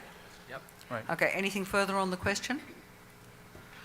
Then the motion is to remove, The motion, the current motion is to approve it as is. So Yeah. if that were to fail, then you could consider amending it to approve it with that removed. Can I make a friendly amendment now to remove it before we even vote on it? You can make well, you have to request the original motioner if they want to accept the friendly amendment. Otherwise, you would vote on that amendment. so what are we doing? There is a friendly amendment on the table to remove, Cintas and janitorial supplies. and could you give me a quick sum of that amount of money? $15,326.01 for Cintas. Janitorial supplies is $82,138.84. Okay. If you've got that, Ms. Orr, you can please add that into the friendly amendment at the time. All right, and on the question of the friendly You need a amendment, second on the amendment. Okay.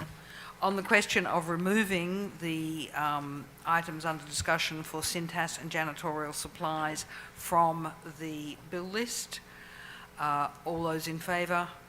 Aye. All those opposed? please remove that from the bill list. Certainly. Okay. On the motion to approve the list of bill payments with the exclusion of that item, can I have a motion to approve that? So moved. Second. All those, now this is a financial one, so we'll take a roll call on this one, please. Ms. Orr? Ms. Cruz? Yes. Ms. Fox? Yes. Ms. Gilmartin? Yes. Mr. Holmes? Yes. Mr. McAndrew? Yes. Mrs. Gianni? Yes. Mrs. Chesak? Yes. Mrs. Cleary? Yes. Ms. Hume? Yes. 9 affirmative. Okay. So we now move to the non-consent agenda. Director Gilmartin? Yes. Mr. Laffey, before we move into the motions for the budget, are there any items that need to be addressed since our work session on the 30th?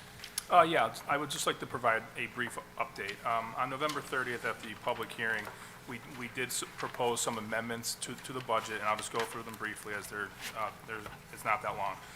We've increased our earned income tax estimated by about $1,085,600,000. We've increased the payroll prep tax, collections by $341,754.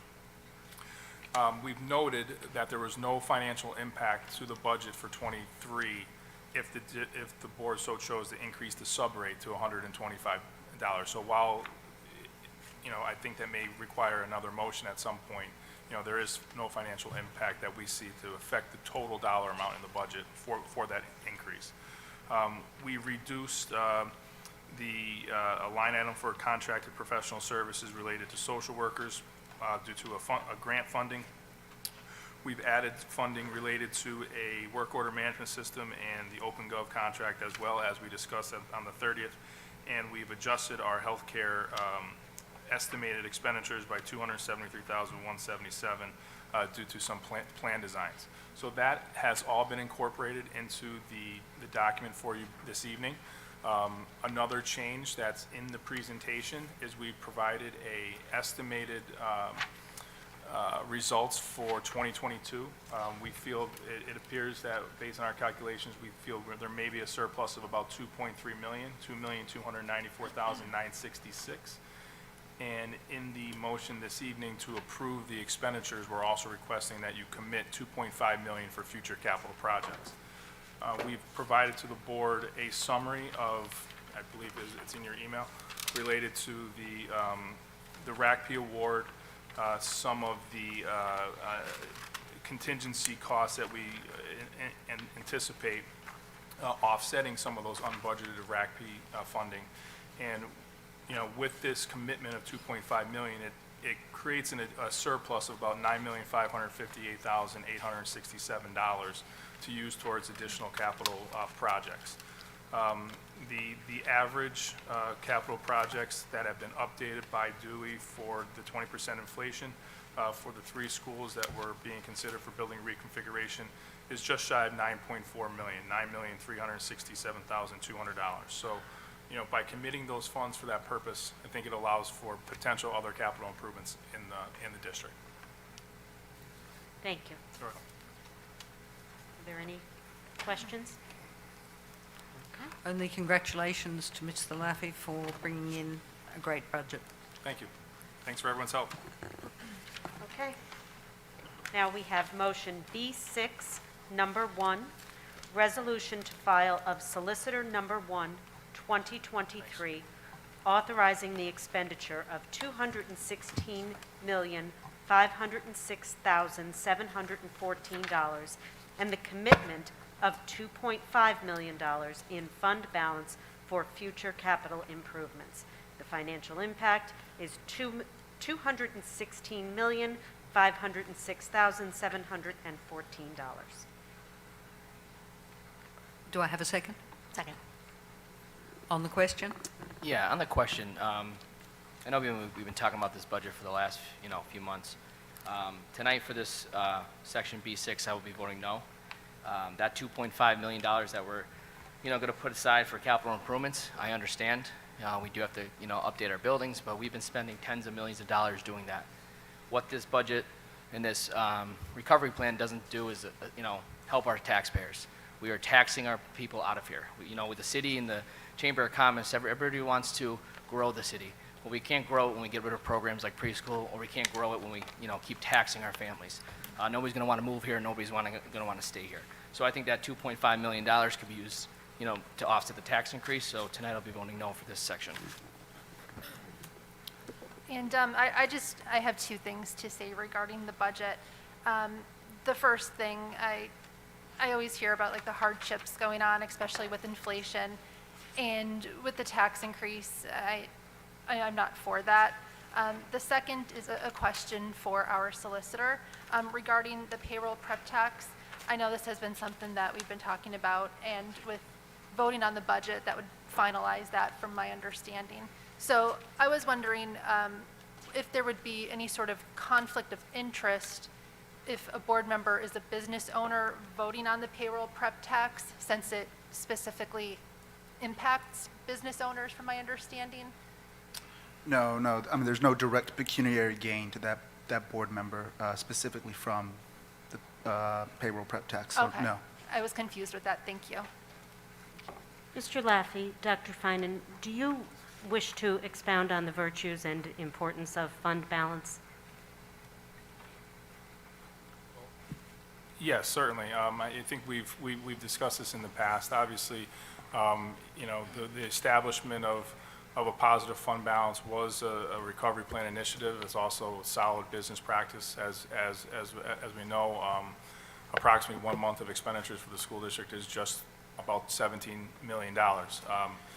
We've shown some data of some peer districts of ours that also have committed fund balances for specific purposes. Exactly what they are, I don't know. Could be capital-related items, could be OPEB trust, things of that nature. But again, I think there was a period of time where the district didn't have those established fund balances to get us through some difficult periods, and that's why, I believe it's a recommended practice to at least establish these. And I would like to add, we often sit around this table and talk about the recovery plan, exiting the recovery plan, et cetera. One of the requirements is to have a healthy, established, unreserved fund balance. It should be at least an average of 5%. We've talked about $17 million only carrying us through 1 month. That's part of the law. The law that sets forth recovery status requires healthy fund balances. And not only is it the unassigned fund balance, but it's, again, $17 million only gets you through 1 month. You need to have additional committed assigned fund balances. A district this size really requires it. You have a lot of needs. And it's so that in the event a catastrophic thing would happen, you would need to have access to that money, that you can allow schools to continue whatever that catastrophic event would be. So I would like to remind everyone, not only is it the recovery plan, but it's the law that set forth requirements, and in that law, we must have a healthy fund balance. So very important. And I think when you use the word catastrophic, people might imagine a natural disaster, something beyond everyone's imagination, but it can be something as simple as a delay in the adoption of the state budget, correct? Correct. Okay. And that has happened in my lifetime in working. That has happened several times. And without a fund balance, a healthy fund balance, where do you get the money to pay your staff? Because you have contracts, and contract law requires you to fulfill those contracts. So absolutely. Thank you. And Pat, I want to say first and foremost, phenomenal job on the budget. I know how hard you worked, and congratulations to you and the central administration. Unfortunately, I will be voting no also, because until we are fully funded, I cannot continue to ask our city to bear the financial brunt. I understand dollars and cents. I understand that we need X amount of money to, to have programs and restore these. I get that. But when the state fully funds us, then I can go back to the people in this town and say, we need to raise taxes. Until then, I am not comfortable with doing it, so I will be voting no. I would just like to say too that one of the great tangible things about our fund balance is we no longer have to spend out that mid-six-figure sum that we always had to do for the taxation anticipation, whatever it was. The tax revenue anticipation, though. Yeah. And I just think even that tangibly shows us why we've come a long way. We have a long way still to go, but that $600,000 will fund good things in our district and not go in an unnecessary payment. Anyone else on the question? Roll call, please, Mrs. Orr. Ms. Fox? Yes. Ms. Martin? Yes. Mr. Holmes? No. Mr. McAndrew? No. Mrs. Yanni? Yes. Ms. Chesak? No. Mrs. Cleary? Yes. Ms. Cruz? Yes. Ms. Hume? Yes. 6 affirmative, 3 negative, motion passes. B6, number 2, resolution to file of solicitor number 2, 2023, authorize the levy of tax of 147.8486 mils per $1,000 of assessed valuation per the attached. The financial impact is $45,520,641. Do I have a second? Second? On the question? On the question, I'm just going to probably sound like a broken record here, but this is the increase of the property tax for our taxpayers. And again, I feel like we're taxing our families out of the district and out of the city, and it's going to be hard to get people to come into the city when we keep seeing our taxes go up. So I'm going to be a no tonight. Thanks.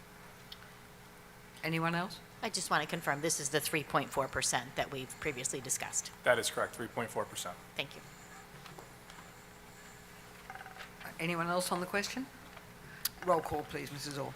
Ms. Martin? Yes. Mr. Holmes? No. Mr. McAndrew? No. Mrs. Yanni? Yes. Mrs. Chesak? No.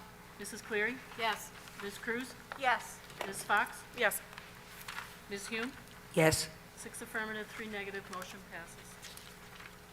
B6, number 3, resolution to file of solicitor number 3, 2023, authorize the levy of Act 511 taxes under the authority of the Local Tax Enabling Act of 1965 for 2023. Rates to be separately approved. Levy 1, earned income tax. Levy 2, occupation privilege tax. Levy 3, realty transfer tax. Levy 4, payroll preparation tax. Do I have a second? Second. On the question? On the question, this payroll prep tax, I'm not against the tax. I'm against the timing of it. I don't think the city is collecting it well. I think we wanted to do the wait-and-see approach, and right now they're not doing a great job. And the second part is I still have questions and concerns about taxing, self-employed and people with rental properties. So tonight for that, this section I'll be voting no. Anything further on the question? Roll call, please, Mrs. Orr. Mr. Holmes? No. Mr. McAndrew? No. Mrs. Yanni? Yes. Mrs. Chesak? Yes. Mrs. Cleary? Yes. Ms. Cruz? Yes. Ms. Fox? Yes. Ms. Martin? Yes. Ms. Hume? Yes. 7 affirmative, 2 negative, motion passes.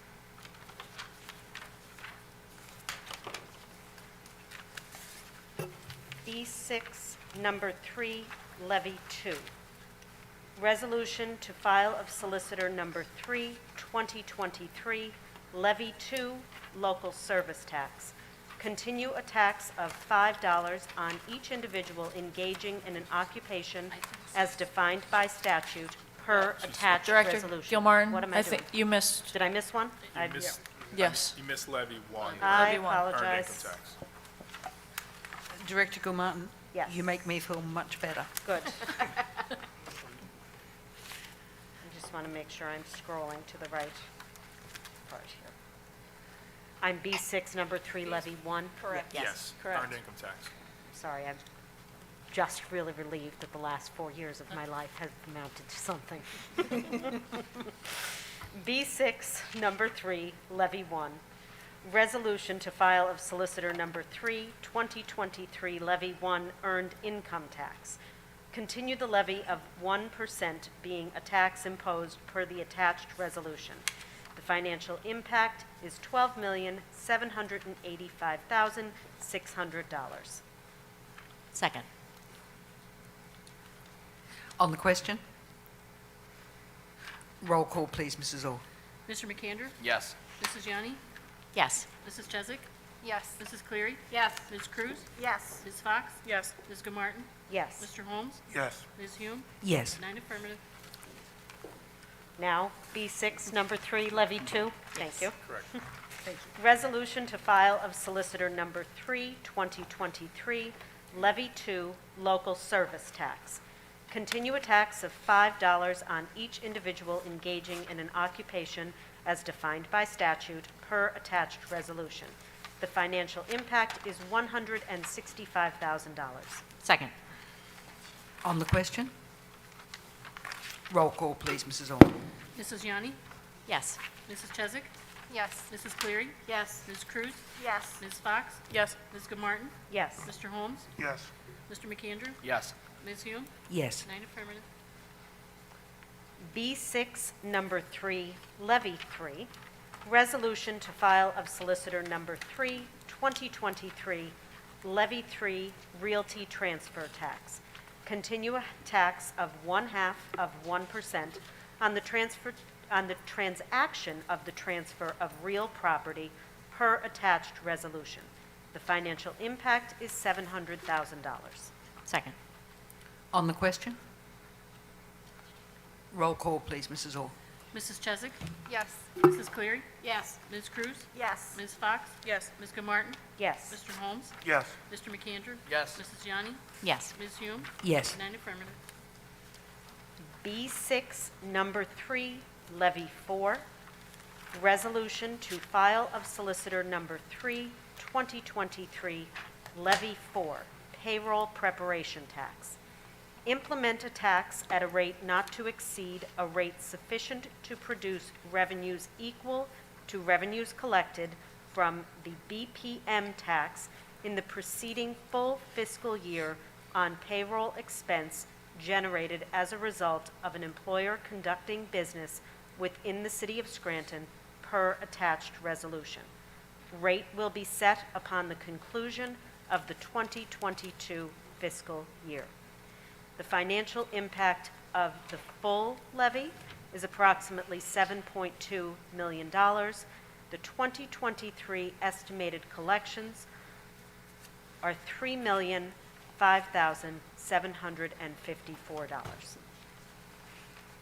Second. On the question? Again, I'm just against the timing of the tax and two of the groups that we're taxing, so for this last section, I'll be voting no. Anything further? I just want to ask Mr. Laffey one question here. Okay, so it says the rate will be set upon the conclusion of the 2022 fiscal year. So is that, then we're looking at June 2023? Is that? No, for us, it'll be our calendar year, December 31st, 2022. We would receive confirmation from the tax collector as to what revenues were generated from the BP MERC rate, and based off of the tax base of the payroll, estimated payroll expense for the same period, we would calculate that rate. Okay, thank you. Mr. Laffey, am I correct in saying that we will get a chance, there is one opportunity to adjust that rate after one full further year? That is correct. That is allowed in the legislation. Thank you. Well, Anything further? Roll call, please, Mrs. Orr. Mrs. Cleary? Yes. Ms. Cruz? Yes. Ms. Fox? Yes. Ms. Gilmartin? Yes. Mr. Holmes? Yes. Mr. McAndrew? No. Mrs. Yanni? Yes. Mrs. Chesak? Yes. Ms. Hume? Yes. 8 affirmative, 1 negative, motion passes. B6, number 4, general conditions. Resolution to file of solicitor number 4, 2023, approve general conditions per the attached resolution. Second. On the question? Roll call, please, Mrs. Orr. Ms. Cruz? Yes. Ms. Fox? Yes. Ms. Gilmartin? Yes. Mr. Holmes? Yes. Mr. McAndrew? Yes. Mrs. Yanni? Yes. Mrs. Chesak? Yes. Mrs. Cleary? Yes. Ms. Hume? Yes. 9 affirmative. B6, Number 5, resolution to file of Solicitor Number 5, 2023, appointment of real estate, local services, delinquent business privilege mercantile, and delinquent school license tax collector for year 2023 per attached resolution. Do I have a Second. second? Second. On the question?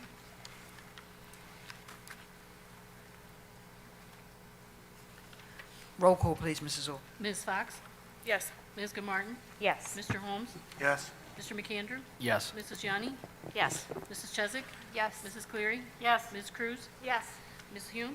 Yes. 9 affirmative.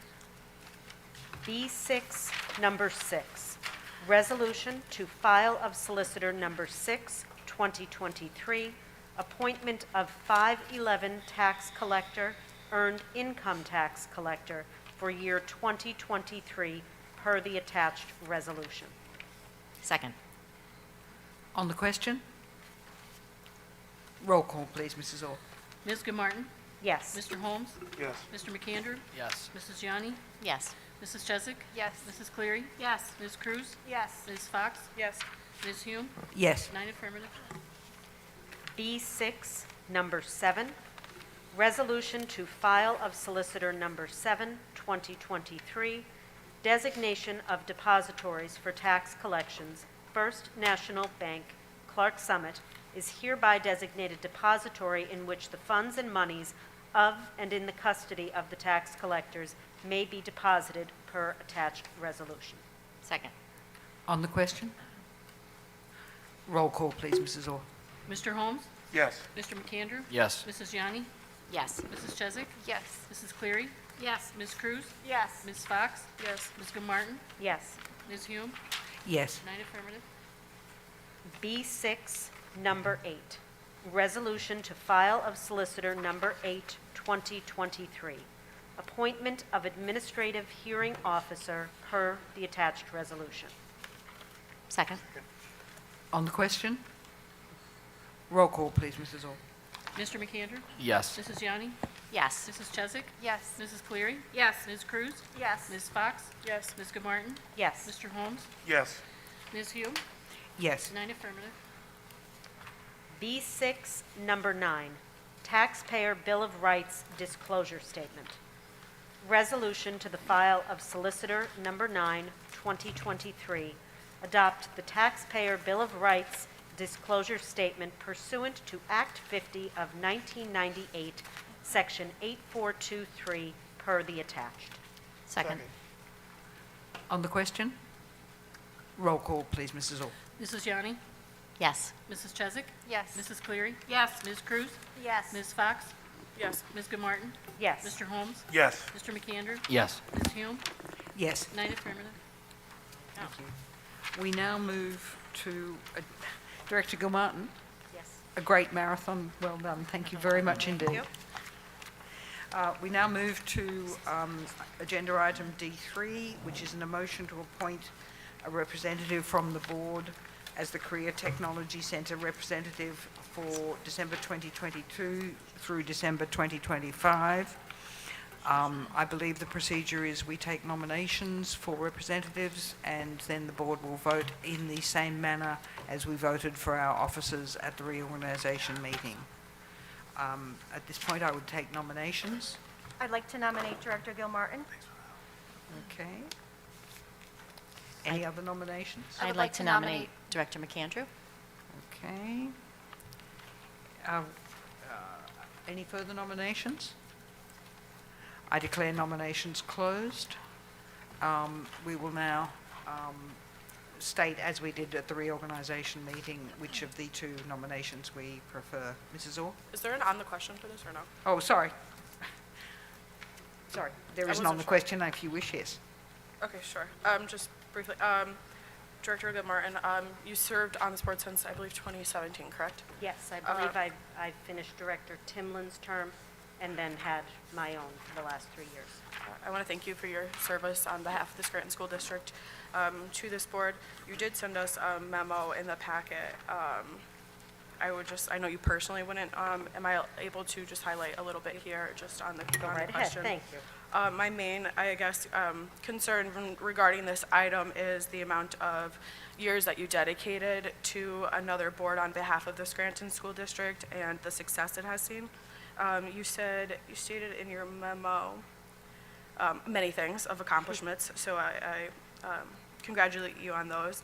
It says the JOC has set a standard of succession planning by supporting a 3-person administrative team with the goal of preparing potential future leaders to step into new roles. The JOC itself seeks the same model as the current president, Mr. Joseph Mondak of Valley View, intends to nominate me to be his successor at our organization meeting on December 20th, should I be reappointed. Per that, can you clarify that you are looking at potential of being nominated for a leadership role on this board?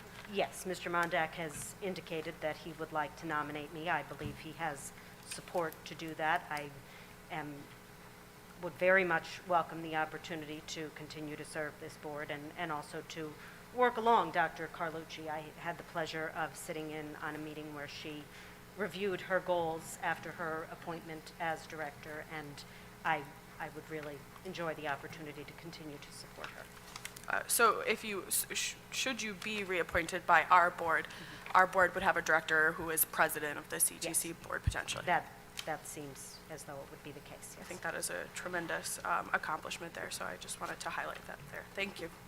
Thank you. Anything further? I think there's no doubt in my mind that Director Gilmartin did an amazing job as CTC representative. But I think also, being that it has been a few years, I think it would also be a great opportunity for someone else to learn everything that she has learned over the last few years and share that knowledge with another board member. So, like I said, I would like to thank Director Gilmartin, and I applaud Director McAndrew for, being interested in this role. So, that's just what I wanted to say. Anything further?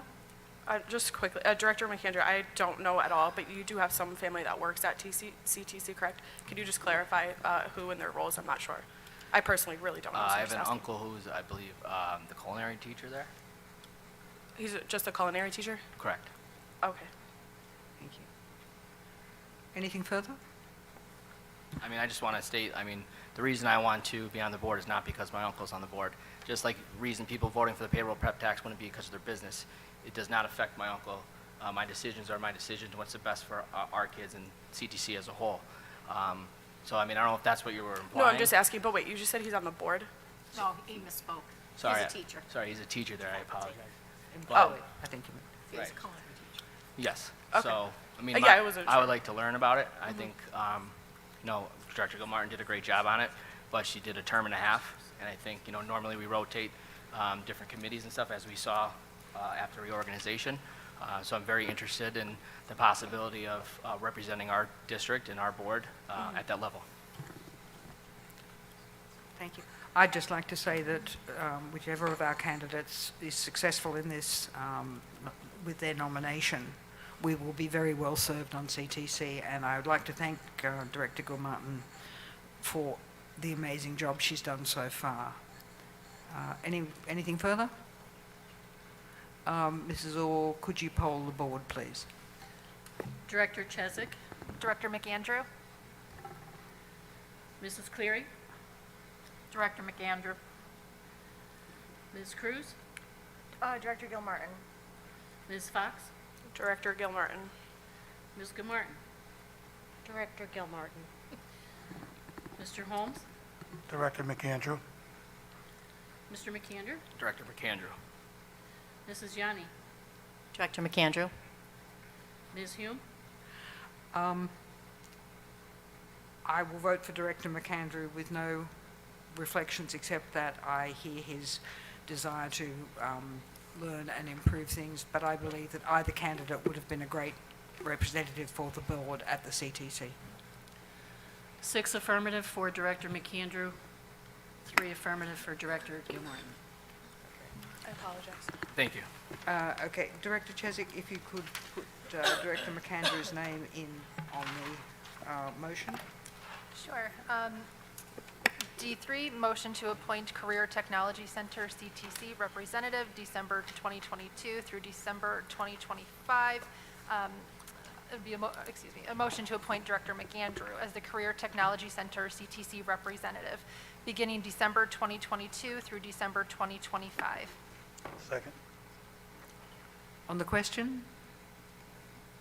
Roll call, I'd please. just like to thank Director Gilmartin for her service to the district through being the representative for CTC. I know Dr. Bailey's and now Dr. Carlucci, and we're very appreciative of the service that you did, and so thank you. Yes, to add to that, I am sure all of them would say they would be satisfied with any and all members that represent them from different districts, but I know for certain they would say it's a huge loss, and I'm really sorry that you cannot be encouraged to continue things that you are doing well. I think it's a huge disservice, so I just apologize deeply personally to you. Thank you. I appreciate It's your very kind unfortunate. words, and I'm very grateful for the time I've spent at CTC, and also, as I've indicated to my colleagues there and to Dr. Carlucci, I'm delighted to have a lot of other ways I can continue to support CTC, primarily through some of the roles I noted in my message to all of you. Thank you. Anything further on the question? Roll call, please, Mrs. Orr.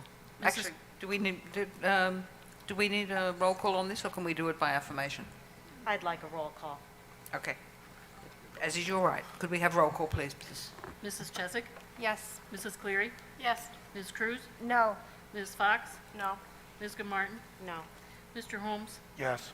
Mr. McAndrew? Yes. Mrs. Yanni? Yes. Ms. Hume? Yes.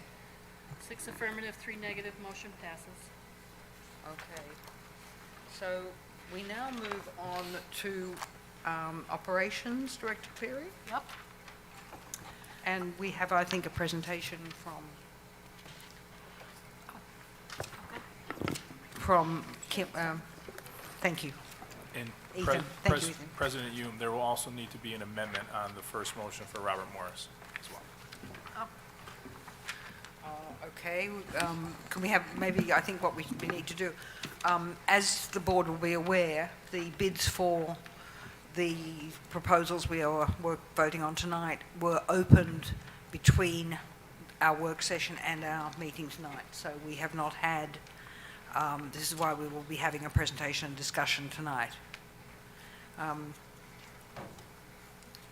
Ethan, go for it. Sure, thank you. Thank you for the opportunity to be here. I just want to go through some of the process first and outline how we go about getting bidder participation in projects. So if you have your handout in front of you that I placed on everybody's desks before the meeting, if you flip the front page over, there's a chart that says all projects bidder participation. And the first line item there is to publicly advertise the project. And that includes not only the local newspaper, but also construction plan rooms and indexes. We send those out to quite a few construction indexes. Then our office actually sends the advertisements out electronically to a list of potential contractors that we see from the area and that are past bidders on our projects that have performed well. So you can see there that we sent the advertisement to 9 general contractors, 23 mechanical contractors, 10 electrical contractors, and 23 plumbing contractors. The Robert Morris pre-bid conference had 6 general contractors attend, 4 plumbing and mechanical contractors attend, and 5 electrical contractors attend. And of course, of that, we received 3 GC bids, 1 mechanical bid, 1 electrical bid, and 1 plumbing bid. I believe that Attorney Freund sent some correspondence out earlier today. Yes, that's correct, Ethan, and the board received that. Okay. Just wanted to confirm that. Yes. And as you can see there, for the district-wide HVAC ATC project and as well as the Scranton High School HVAC ATC project, we had 4 mechanical contractors attend our pre-bid with 2 bids being received for Scranton High School and 1 bid for the district-wide HVAC project. Okay? With that, I will move into, I believe it's motion E2, motion to approve Robert Morris construction contracts. Ethan, can I just ask you just to hold for just one moment? Attorney Huerta, could you just briefly summarise the memo that came today about the possibility of accepting one-bid contracts? Sure. No, so the question, just to confirm, and, you know, belt and suspenders was with the receipt of only 1 bid, whether that was still something that the board could act on. And Pennsylvania case law is not, there's no explicit case law on that issue, but where we looked to federal guidance, federal statutes regarding procurement, and essentially where the contracting officer of the district feels that it meets certain parameters, such as it was advertised correctly, the bid received was reasonable, and other small parameters, and a written determination is put in the file, you're perfectly in line with the law to proceed. Thank you very much. Thanks, Ethan. Go ahead. Thank you. And actually, I will follow up on that as well. We did review all of the bids for the project. The contractors that are listed here are qualified. They met the requirements of the bidding process. So those are the contractors that are being recommended for award tonight. So as I previously noted, motion E2 was to begin with Robert Morris, and I'll give a brief overview of the Robert Morris Elementary School project.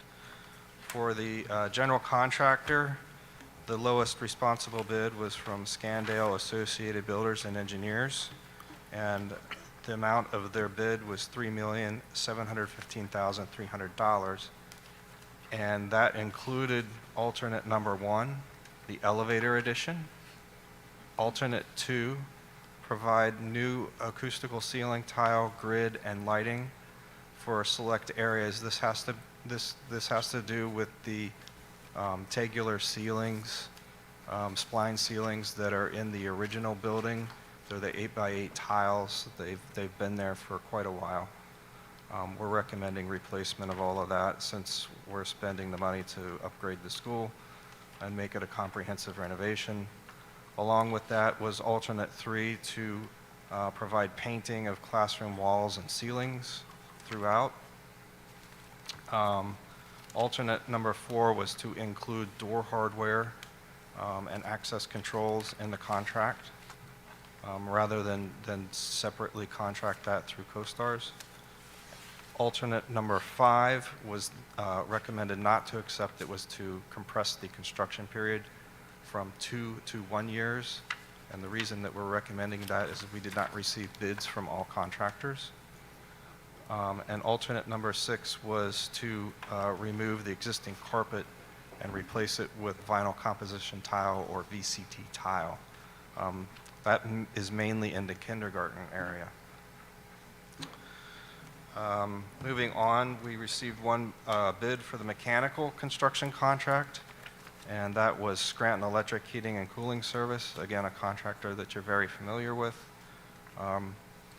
Their total bid amount, including the recommended alternates, was $2,470,093, and that included alternate number 1, the elevator addition, and actually a deduct bid to accept PEX piping in lieu of copper and steel for pipe sizes 2.5 inches and under. PEX piping is currently in other schools in the district. The electrical contractor, again, we received 1 bid from Labor Electric, that's Leber Incorporated. Their base bid plus proposed alternates was in the amount of $1.7 million. And that included alternate number 1, the elevator, alternate number 2, mainly the lighting. The ceiling and acoustical grid was more portion of the GC contract, and alternate 4 was the door hardware. The final contract being recommended for this evening is the plumbing. Again, that's Scranton Electric Heating and Cooling, with their base bid plus proposed alternates of $282,757. Again, alternate number 1, the elevator addition, and alternate 7B PEX piping again, which was a deduct of $9,000. And with that, the total project bids was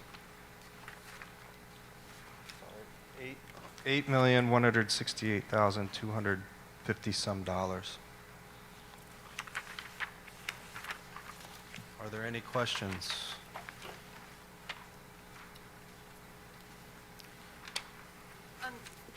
Ethan, I do have a question. Back to the bidder participation page, you said the advertisement you sent it out to contractors.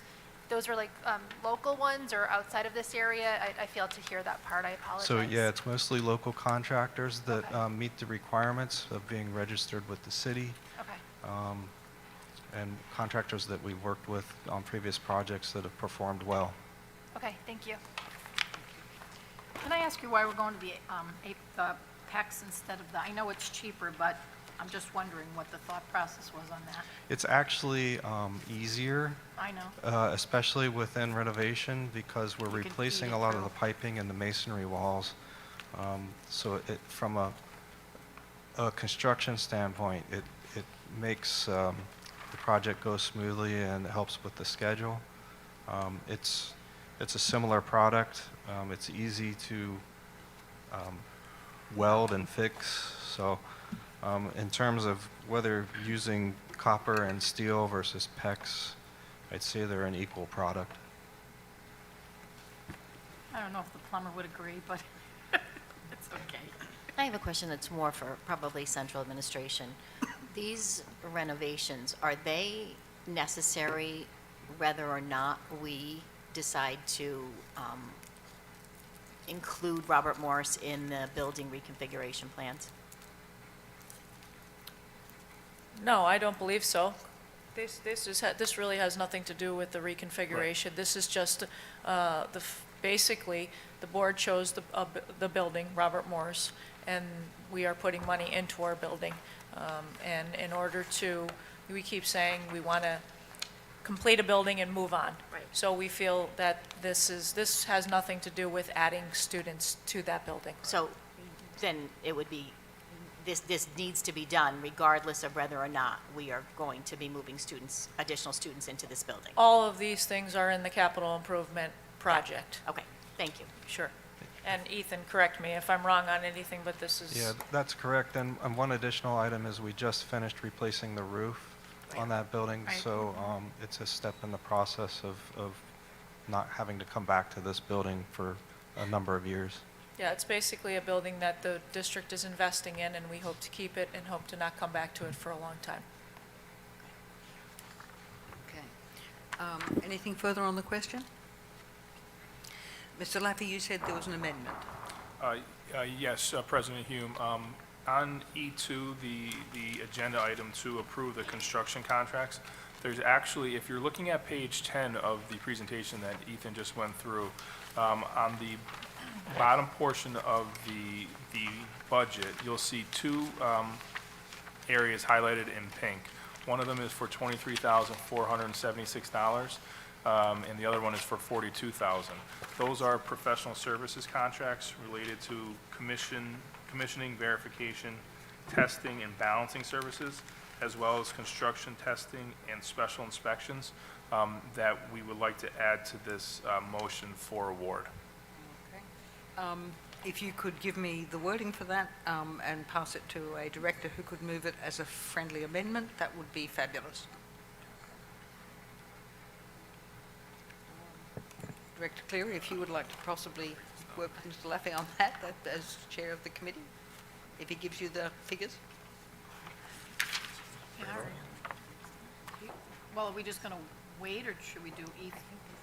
Or do we want to go on, do you want me to do Ethan? No, we'll just make a friendly amendment now. He's coming. While you're working on that, I just have another Okay. question. Sure. and I probably missed this when I stepped away, but is the elevator included in this? Yes. And what's the amount for the elevator?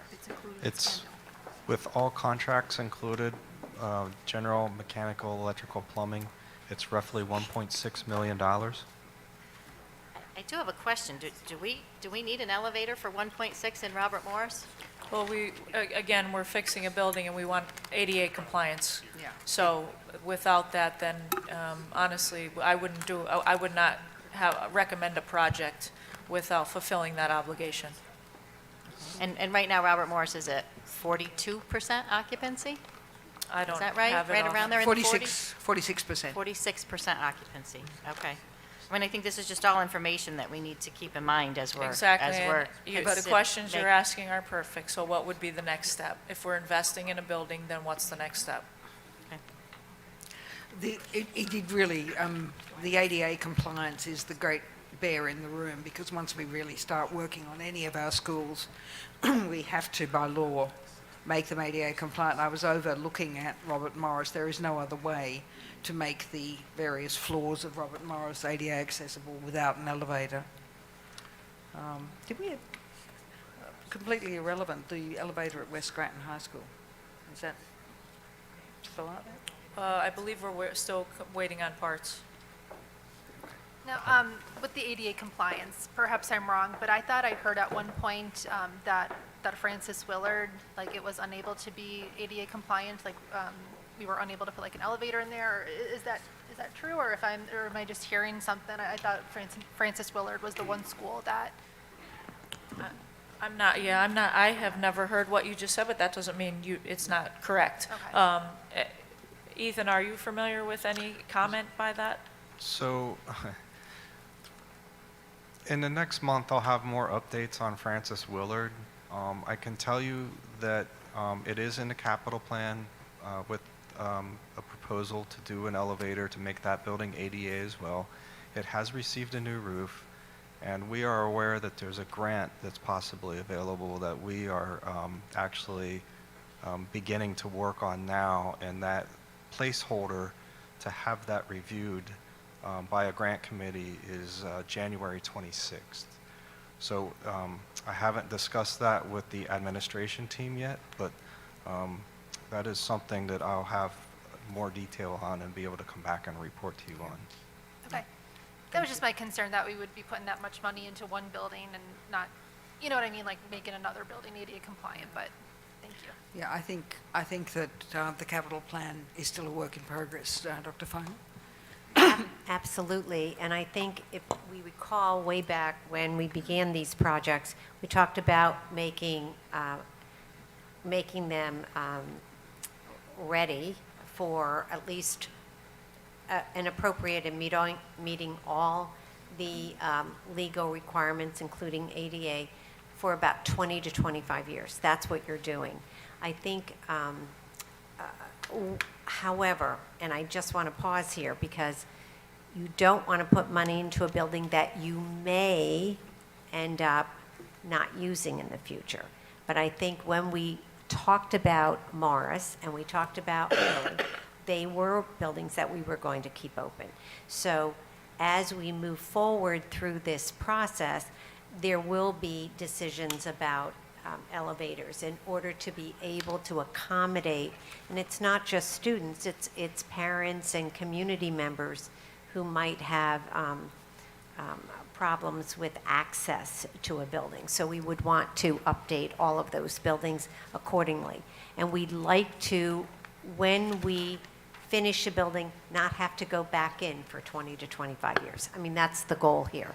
And I believe that was what we set forth. So there's a planned, it's in the capital plan. It's very organized. But it also is about what you can afford at the time. And we're taking it one step at a time. Of course, RACP, or RCAP, however you want to pronounce it, was a benefit to the school district, but also any grants. We're working with some grants, and if we could get those grants, they also would help in meeting some of the needs and the accommodations slightly earlier than if we had to go out and borrow. So it's a process because you have a lot of buildings. Certainly, personally, I believe that Willard is very high on our list of priorities because it's one of our largest schools, it's 550 capacity, it's very much a powerful school and a beautiful school, and I mean, personally, I believe it should be very high on our list of priorities. President Hume, the parts have been ordered at West Scranton High School. There's a 26-week lead time. For the elevator? For the parts. For the parts. Wow. Correct. Ouch. Well, parts are probably different. That's a really old elevator, right? And I think that's So that's probably, not going to be the same lead time for this elevator? Are we expecting that? No, this is a 2-year construction project, so Okay. we have ample time for the elevator.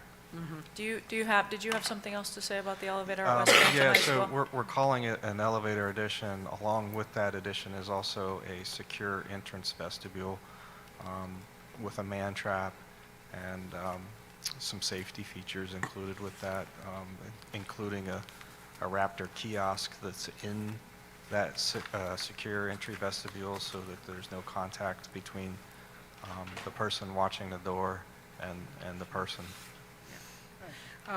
Is the artist rendering of the new entrance is quite stunning. It's got good ADA availability. It's aesthetically much more pleasing Well, than it the looks original. welcoming. Yeah. I think whoever designed it's done a great job.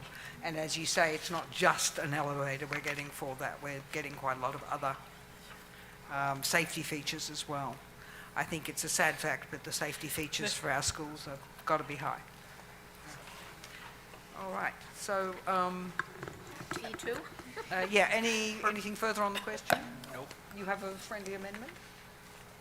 Do I have to call it a friendly amendment, or do I just read it in the? No, you have to make it as a friendly amendment. Oh, think. so I have Oh, I don't know, do we have to? I mean, she's the original mover. She's making the motion? She's the original mover, so if she just accepts it, she can just Okay. read it in. You can just That's what I read was it just in? going to do, was read Yep, it in. that's fine. Okay.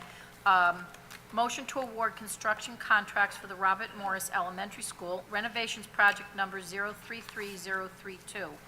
General construction bid, Scandell Associated Builders and Engineers, $3,715,300.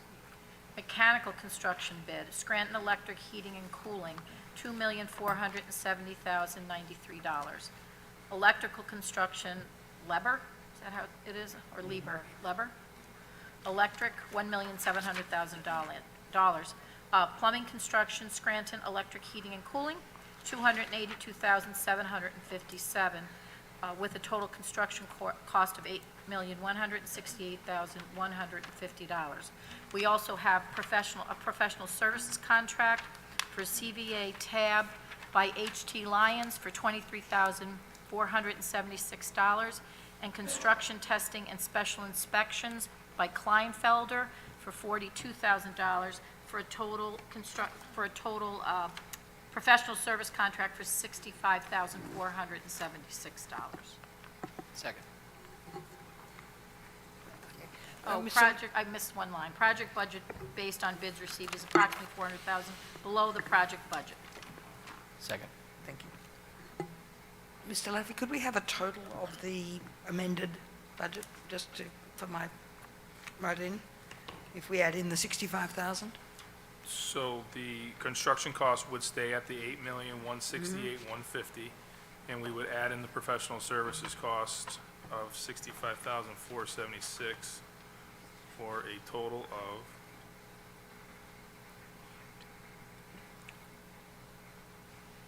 I'll beat you. $8,233,626 on this motion. Thank you very much. Okay. We have a motion and a second. Anything on the question? Roll call, please, Mrs. Orr. Mrs. Cleary? No? Ms. Cruz? Yes. Ms. Fox? Yes. Ms. Martin? yes. Mr. Holmes? No. Mr. McAndrew? Yes. Mrs. Jani? Yes. Mrs. Chesak? No. Ms. Hume? Yes. 6 affirmative, 3 negative, motion passes. E3, motion to approve district-wide HVAC and ATC upgrades project number 033014/15, mechanical construction bid, Michael Mechanical, $4,184,000. Project budget based on bids received is approximately $217,000 below the project budget. Second. On the question? Roll call, please, Mrs. Orr. Ms. Cruz? Yes. Ms. Fox? Yes. Ms. Martin? Yes. Mr. Holmes? Yes. Mr. McAndrew? Yes. Mrs. Yanni? Yes. Mrs. Chesak? Yes. Mrs. Cleary? Yes. Yes. Ms. Hume? Yes. 9 affirmative. E4, motion to approve Scranton High School HVAC improvements project bid, project number 033027, mechanical construction bid, Scranton Electric Heating and Cooling, $2,998,000. The sum of the overall bids for the contract is below the original construction budget by approximately $102,000. Second. On the question? Roll call, please, Mrs. Orr. Ms. Fox? Yes. Ms. Martin? Yes. Mr. Holmes? Yes. Mr. McAndrew? Yes. Mrs. Yanni? Yes. Mrs. Chesak? Yes. Mrs. Cleary? No. Mrs. Cruz? Yes. Ms. Hume? Yes. 8 affirmative, 1 negative, motion passes. Director McAndrew? We're going to have F1, a motion to approve the personnel report as attached. So moved. This is seconded by Director Chesak. On the question? Yes. Oh, go. Sorry, Go no, you for- go no, ahead. go- no, you go No, first. you go first. No, you go first. Okay, so just on the question, if this is approved, I just want to clarify, as of tomorrow, there will be a new acting director of special education in place, correct? That is correct. Okay.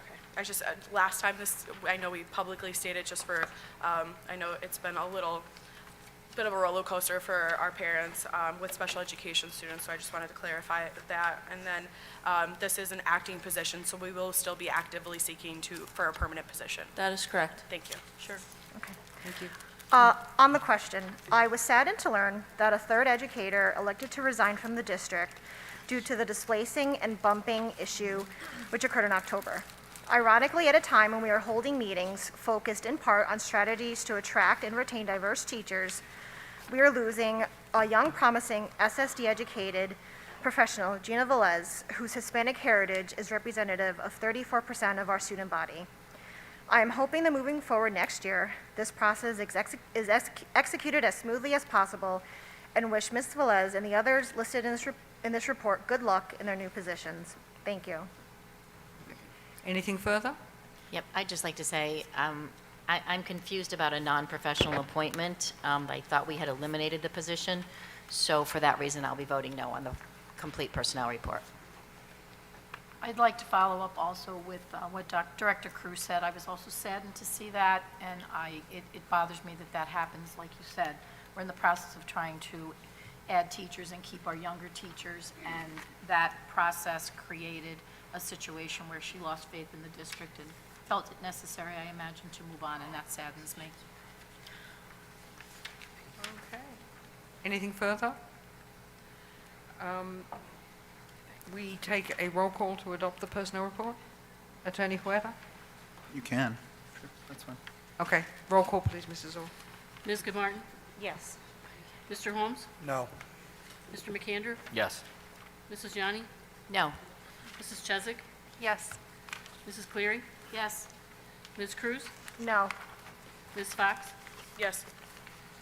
Ms. Hume? Yes. 6 affirmative, 3 negative, motion passes. We'll now turn to agenda item G1 that was pulled from the consent agenda. Yes. We'll have a motion to approve second read policy 907 for school visitors. Do I have a second? Second? On the question? Director Chesak, you requested this before? I did. I'm voting no to it. Okay, you don't wish to speak to the question? No. Okay. I'm voting no. All those in favour? Aye. Those Aye. opposed? No. No. No. Okay. Ginny, got those three? I just want to clarify, Director McAndrew, Director Chesak, and Director Holmes all voted in the negative? Correct. Yeah. Thank you.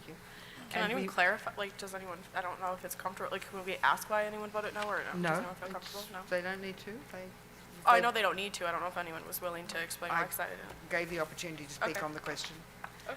And we now move to the agenda item H1, which is special education, which was pulled from the consent agenda.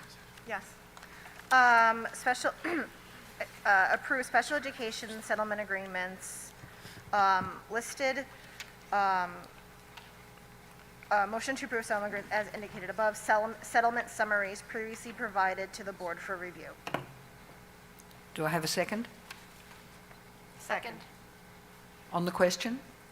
Yeah, on the question, I asked to have this pulled. I'd like to keep this on the agenda rather than under consent. I feel like each one of these situations needs to be reviewed individually. It's a lot of money with the district, and I think it's important that we take the time and it doesn't get lost in the consent agenda to really understand each one of these settlements. I know with special ed, there's reasons, legal reasons behind why we have them, but I just think it's important that every board member take the time to review each one.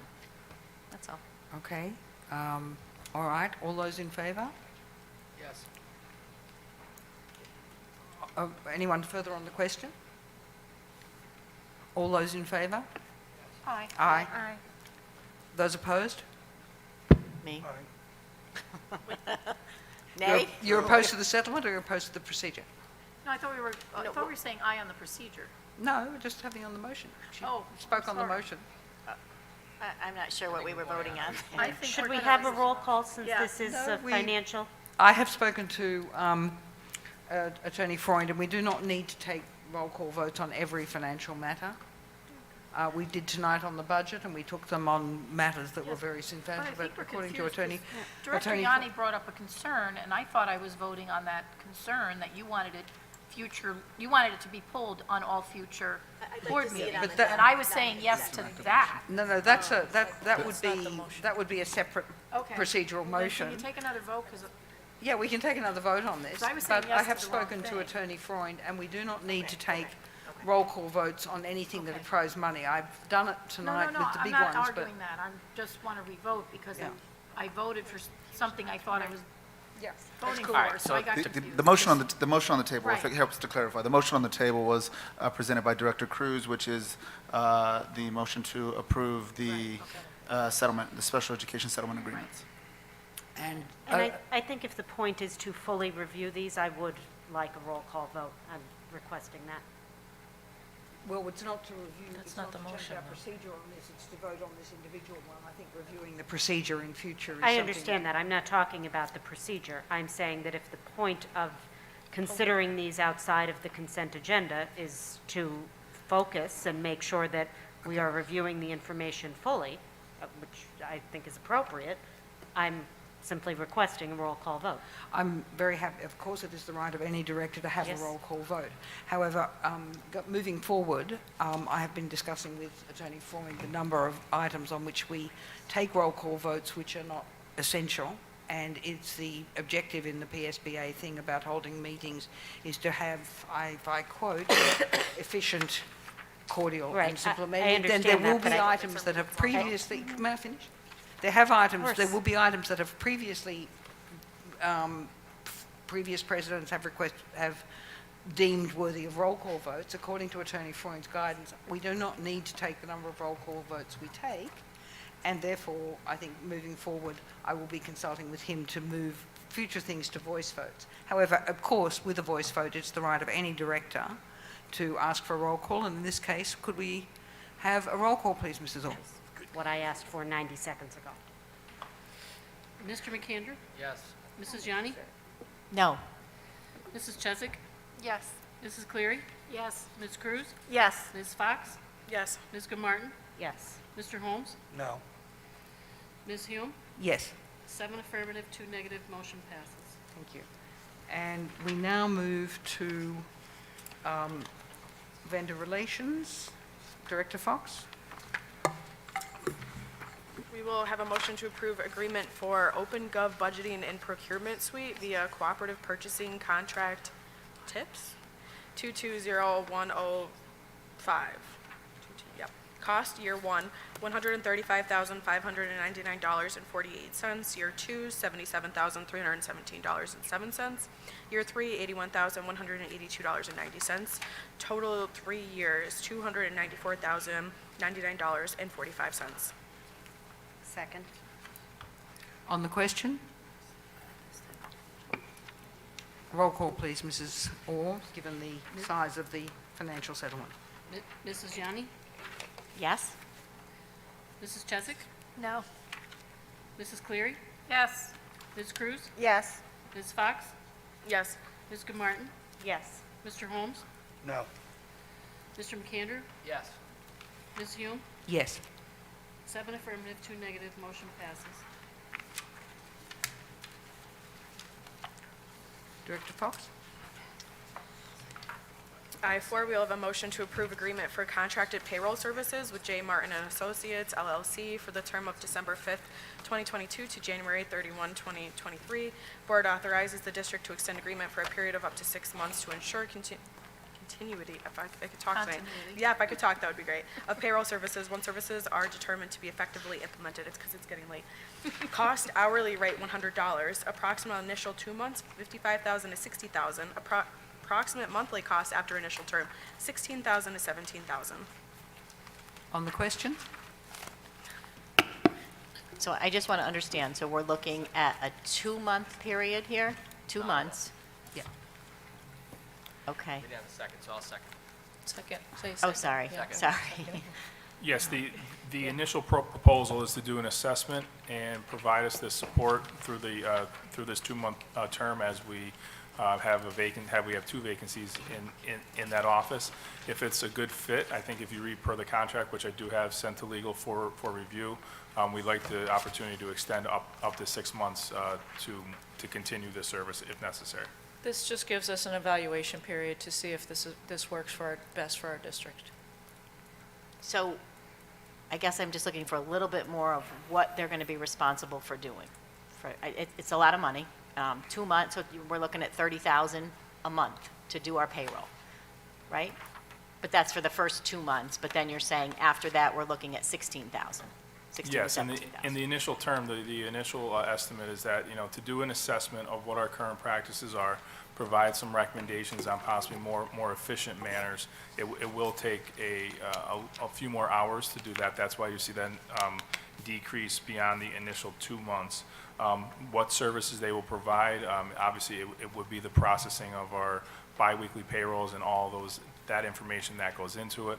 It would also cover anything related to the PESER's retirement system. There are some other services related to quarterly tax reporting and annual filing of W-2s that could be included in the agreement as well. And did we do a search to make sure we're getting the best price with this? So when we were made aware of the vacancies, we reached out to our payroll provider to determine if they'd be able to help us in the short term. Based on our size, they specifically recommended this firm. The reason we put down 6 months is if contracting the service is something that the district wants to pursue further, this would allow us to do exactly that, Director Yanni, issue some type of proposal for it. But we need help in the immediate term right now. Thank you. Okay. Anything further? I do have one question. Mr. Laffey, I don't know if you would know the answer to this, but would the cost for that be in line with like other payroll services? Like, would you know, like off the top of your head? Well, the hourly rate that when we approached CSIU, our provider, I don't have the exact number, but I believe it was $91 an hour. So this is a little more, but they also provide more services. As I noted, they wouldn't be able to make the biweekly direct deposit transfers for us, the quarterly and biweekly processing of the payroll taxes. So it's not exactly an apples to apples comparison, but again, they were unable to help us. I believe I can review this with our assistant due to the size of us. But I did provide a financial analysis versus staffing district personnel versus this contract for the board when this first came up, and it should be in the board packet, I think, maybe 2 weeks ago. Yeah. Okay, thank you. You're welcome. Just one further question, just to keep this in perspective. What is our monthly payroll? Oh, monthly payroll? Anywhere, depending on if there's two to three payrolls per month, 5.2 to 7.8 million. Thank you. You're welcome. That certainly puts it in perspective, Director Yanni. Or Well, anything, this is also a critical time. I mean, we're at the end of the year, we have W-2s. I mean, this is a pretty critical time to be, and people want to get paid, so yes. we're kind of, Okay. Anything further on the question? All those in favour? Aye. Any opposed? Motion carries, I guess. And that is that. We move over here now to new business. Anyone have new business? I do want to mention the oversight we had at the last meeting. There was a little bit of confusion with the agenda, and we did move to approve the guidelines for board governance. And I know, Director Yanni, you are planning a policy committee meeting to review the board operating guidelines, the policy board operating guidelines. We kind of have two things called similar names now, and at that time, we'll have an opportunity to ask any additional questions we may have on the board guidelines for board governance, and we can deal with the ratifying of that motion that was not included on the agenda. And although of, I think we'd call it de minimis impact, and certainly so no financial impact or contractual obligation, I think we do want to make sure that we are being careful with the Sunshine Act and the updated regulations. Just to follow up on that, Mr. Gentilezza, was it correct that you were thinking we would need to have a policy committee meeting in January to go over those BOGs? Was that correct?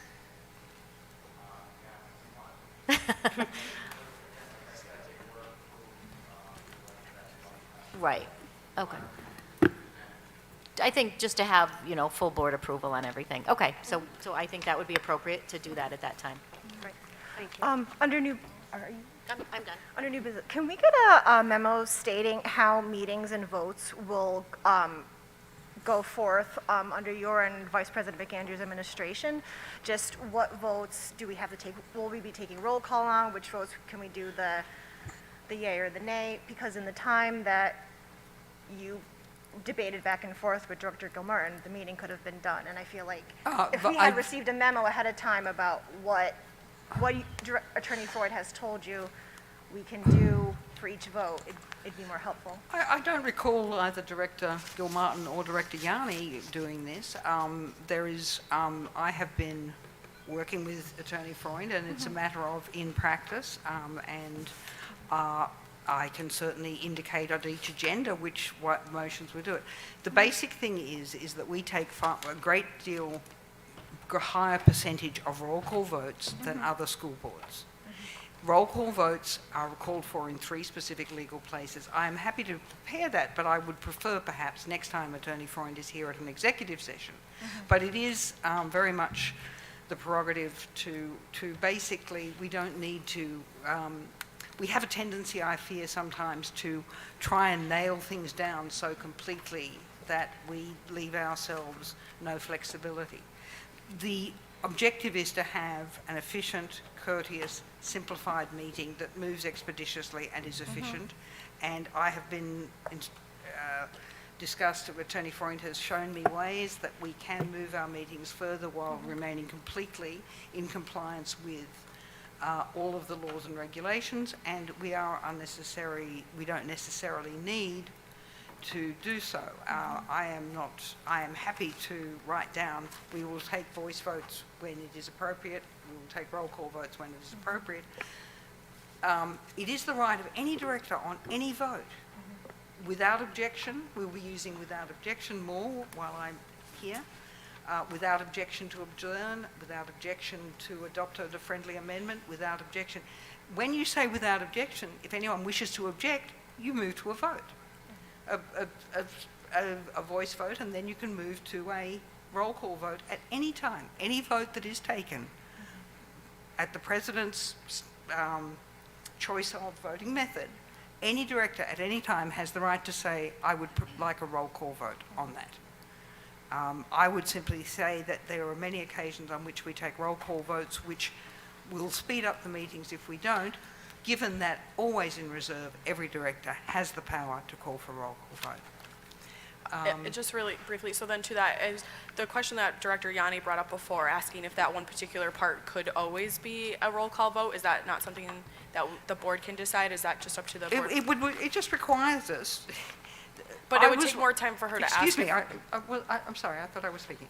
To change the method for a particular kind of things, which is the special education settlement, they have normally been put on the consent agenda, or as long as I've been on the board, they've been there.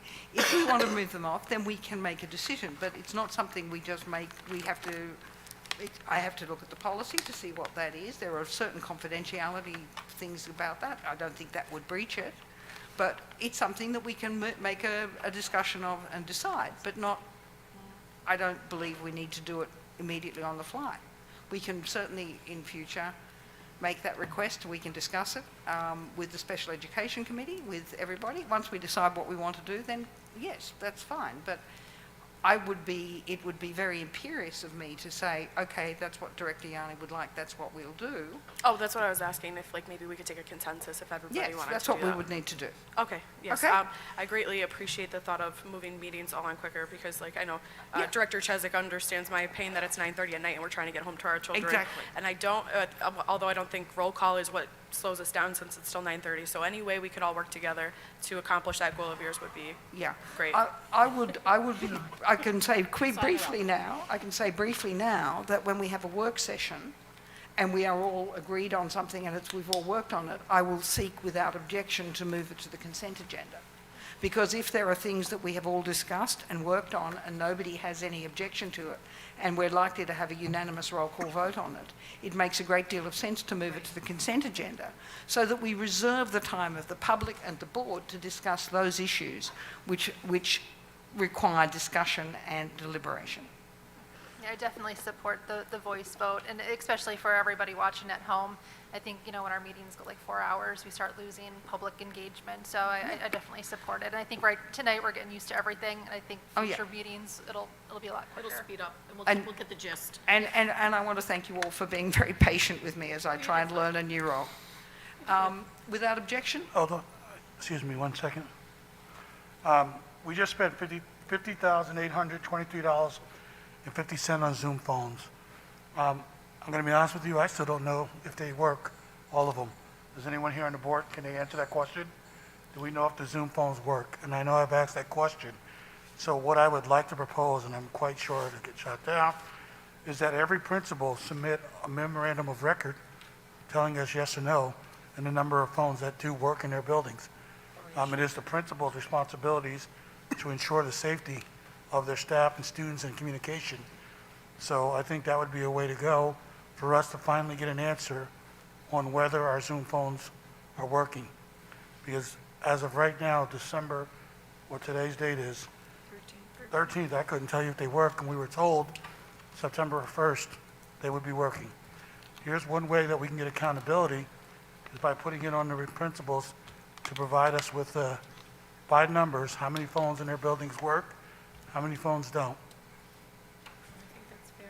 Director McKen, or Director Holmes, am I correct in that you were looking at the bill list and you saw a charge? I was looking at the bill list and there's a $50,823.50 bill for their Zoom phones. So again, we are putting money into this and we are buying products. But I ask again, does anyone on this board know if they work? Can anyone answer? I think that would be a question for operations, Terry. I understand that. Perhaps could you follow that up? Yeah, I could talk to. I don't know. Would Mr. Carney know? I know. I'm not putting you on the spot here. I don't see Mr. Rutger. I don't think he's here. He has the flu. Oh, he does. And even if someone says they work, I still think we need something in writing for accountability purposes. It's too big of an issue for us not to have something in writing. I believe at this time that the majority of the phones are working throughout all the buildings. I haven't seen Mr. Rucker in a couple days because he's been out. But I know that they were working extremely hard on getting all that situated. I think the last thing they're working on now is a directory for each building, but We can't hear you. Thank you. you're welcome. Yeah, Sorry. Sorry, I really couldn't hear what you're saying. No, the majority of the phones, to my knowledge, are working. There may be minor issues here and there, like with a phone or, nothing extravagant as far as it being a big issue, from the beginning of the year. Because IT's actually been working on other projects, so that would also lead me to believe that the majority of those issues that we were seeing in the fall are rectified. Okay, I live with a teacher, and I've asked just periodically, so do you know how to use your phone? And her response is no. I mean, to use it to dial out, yes.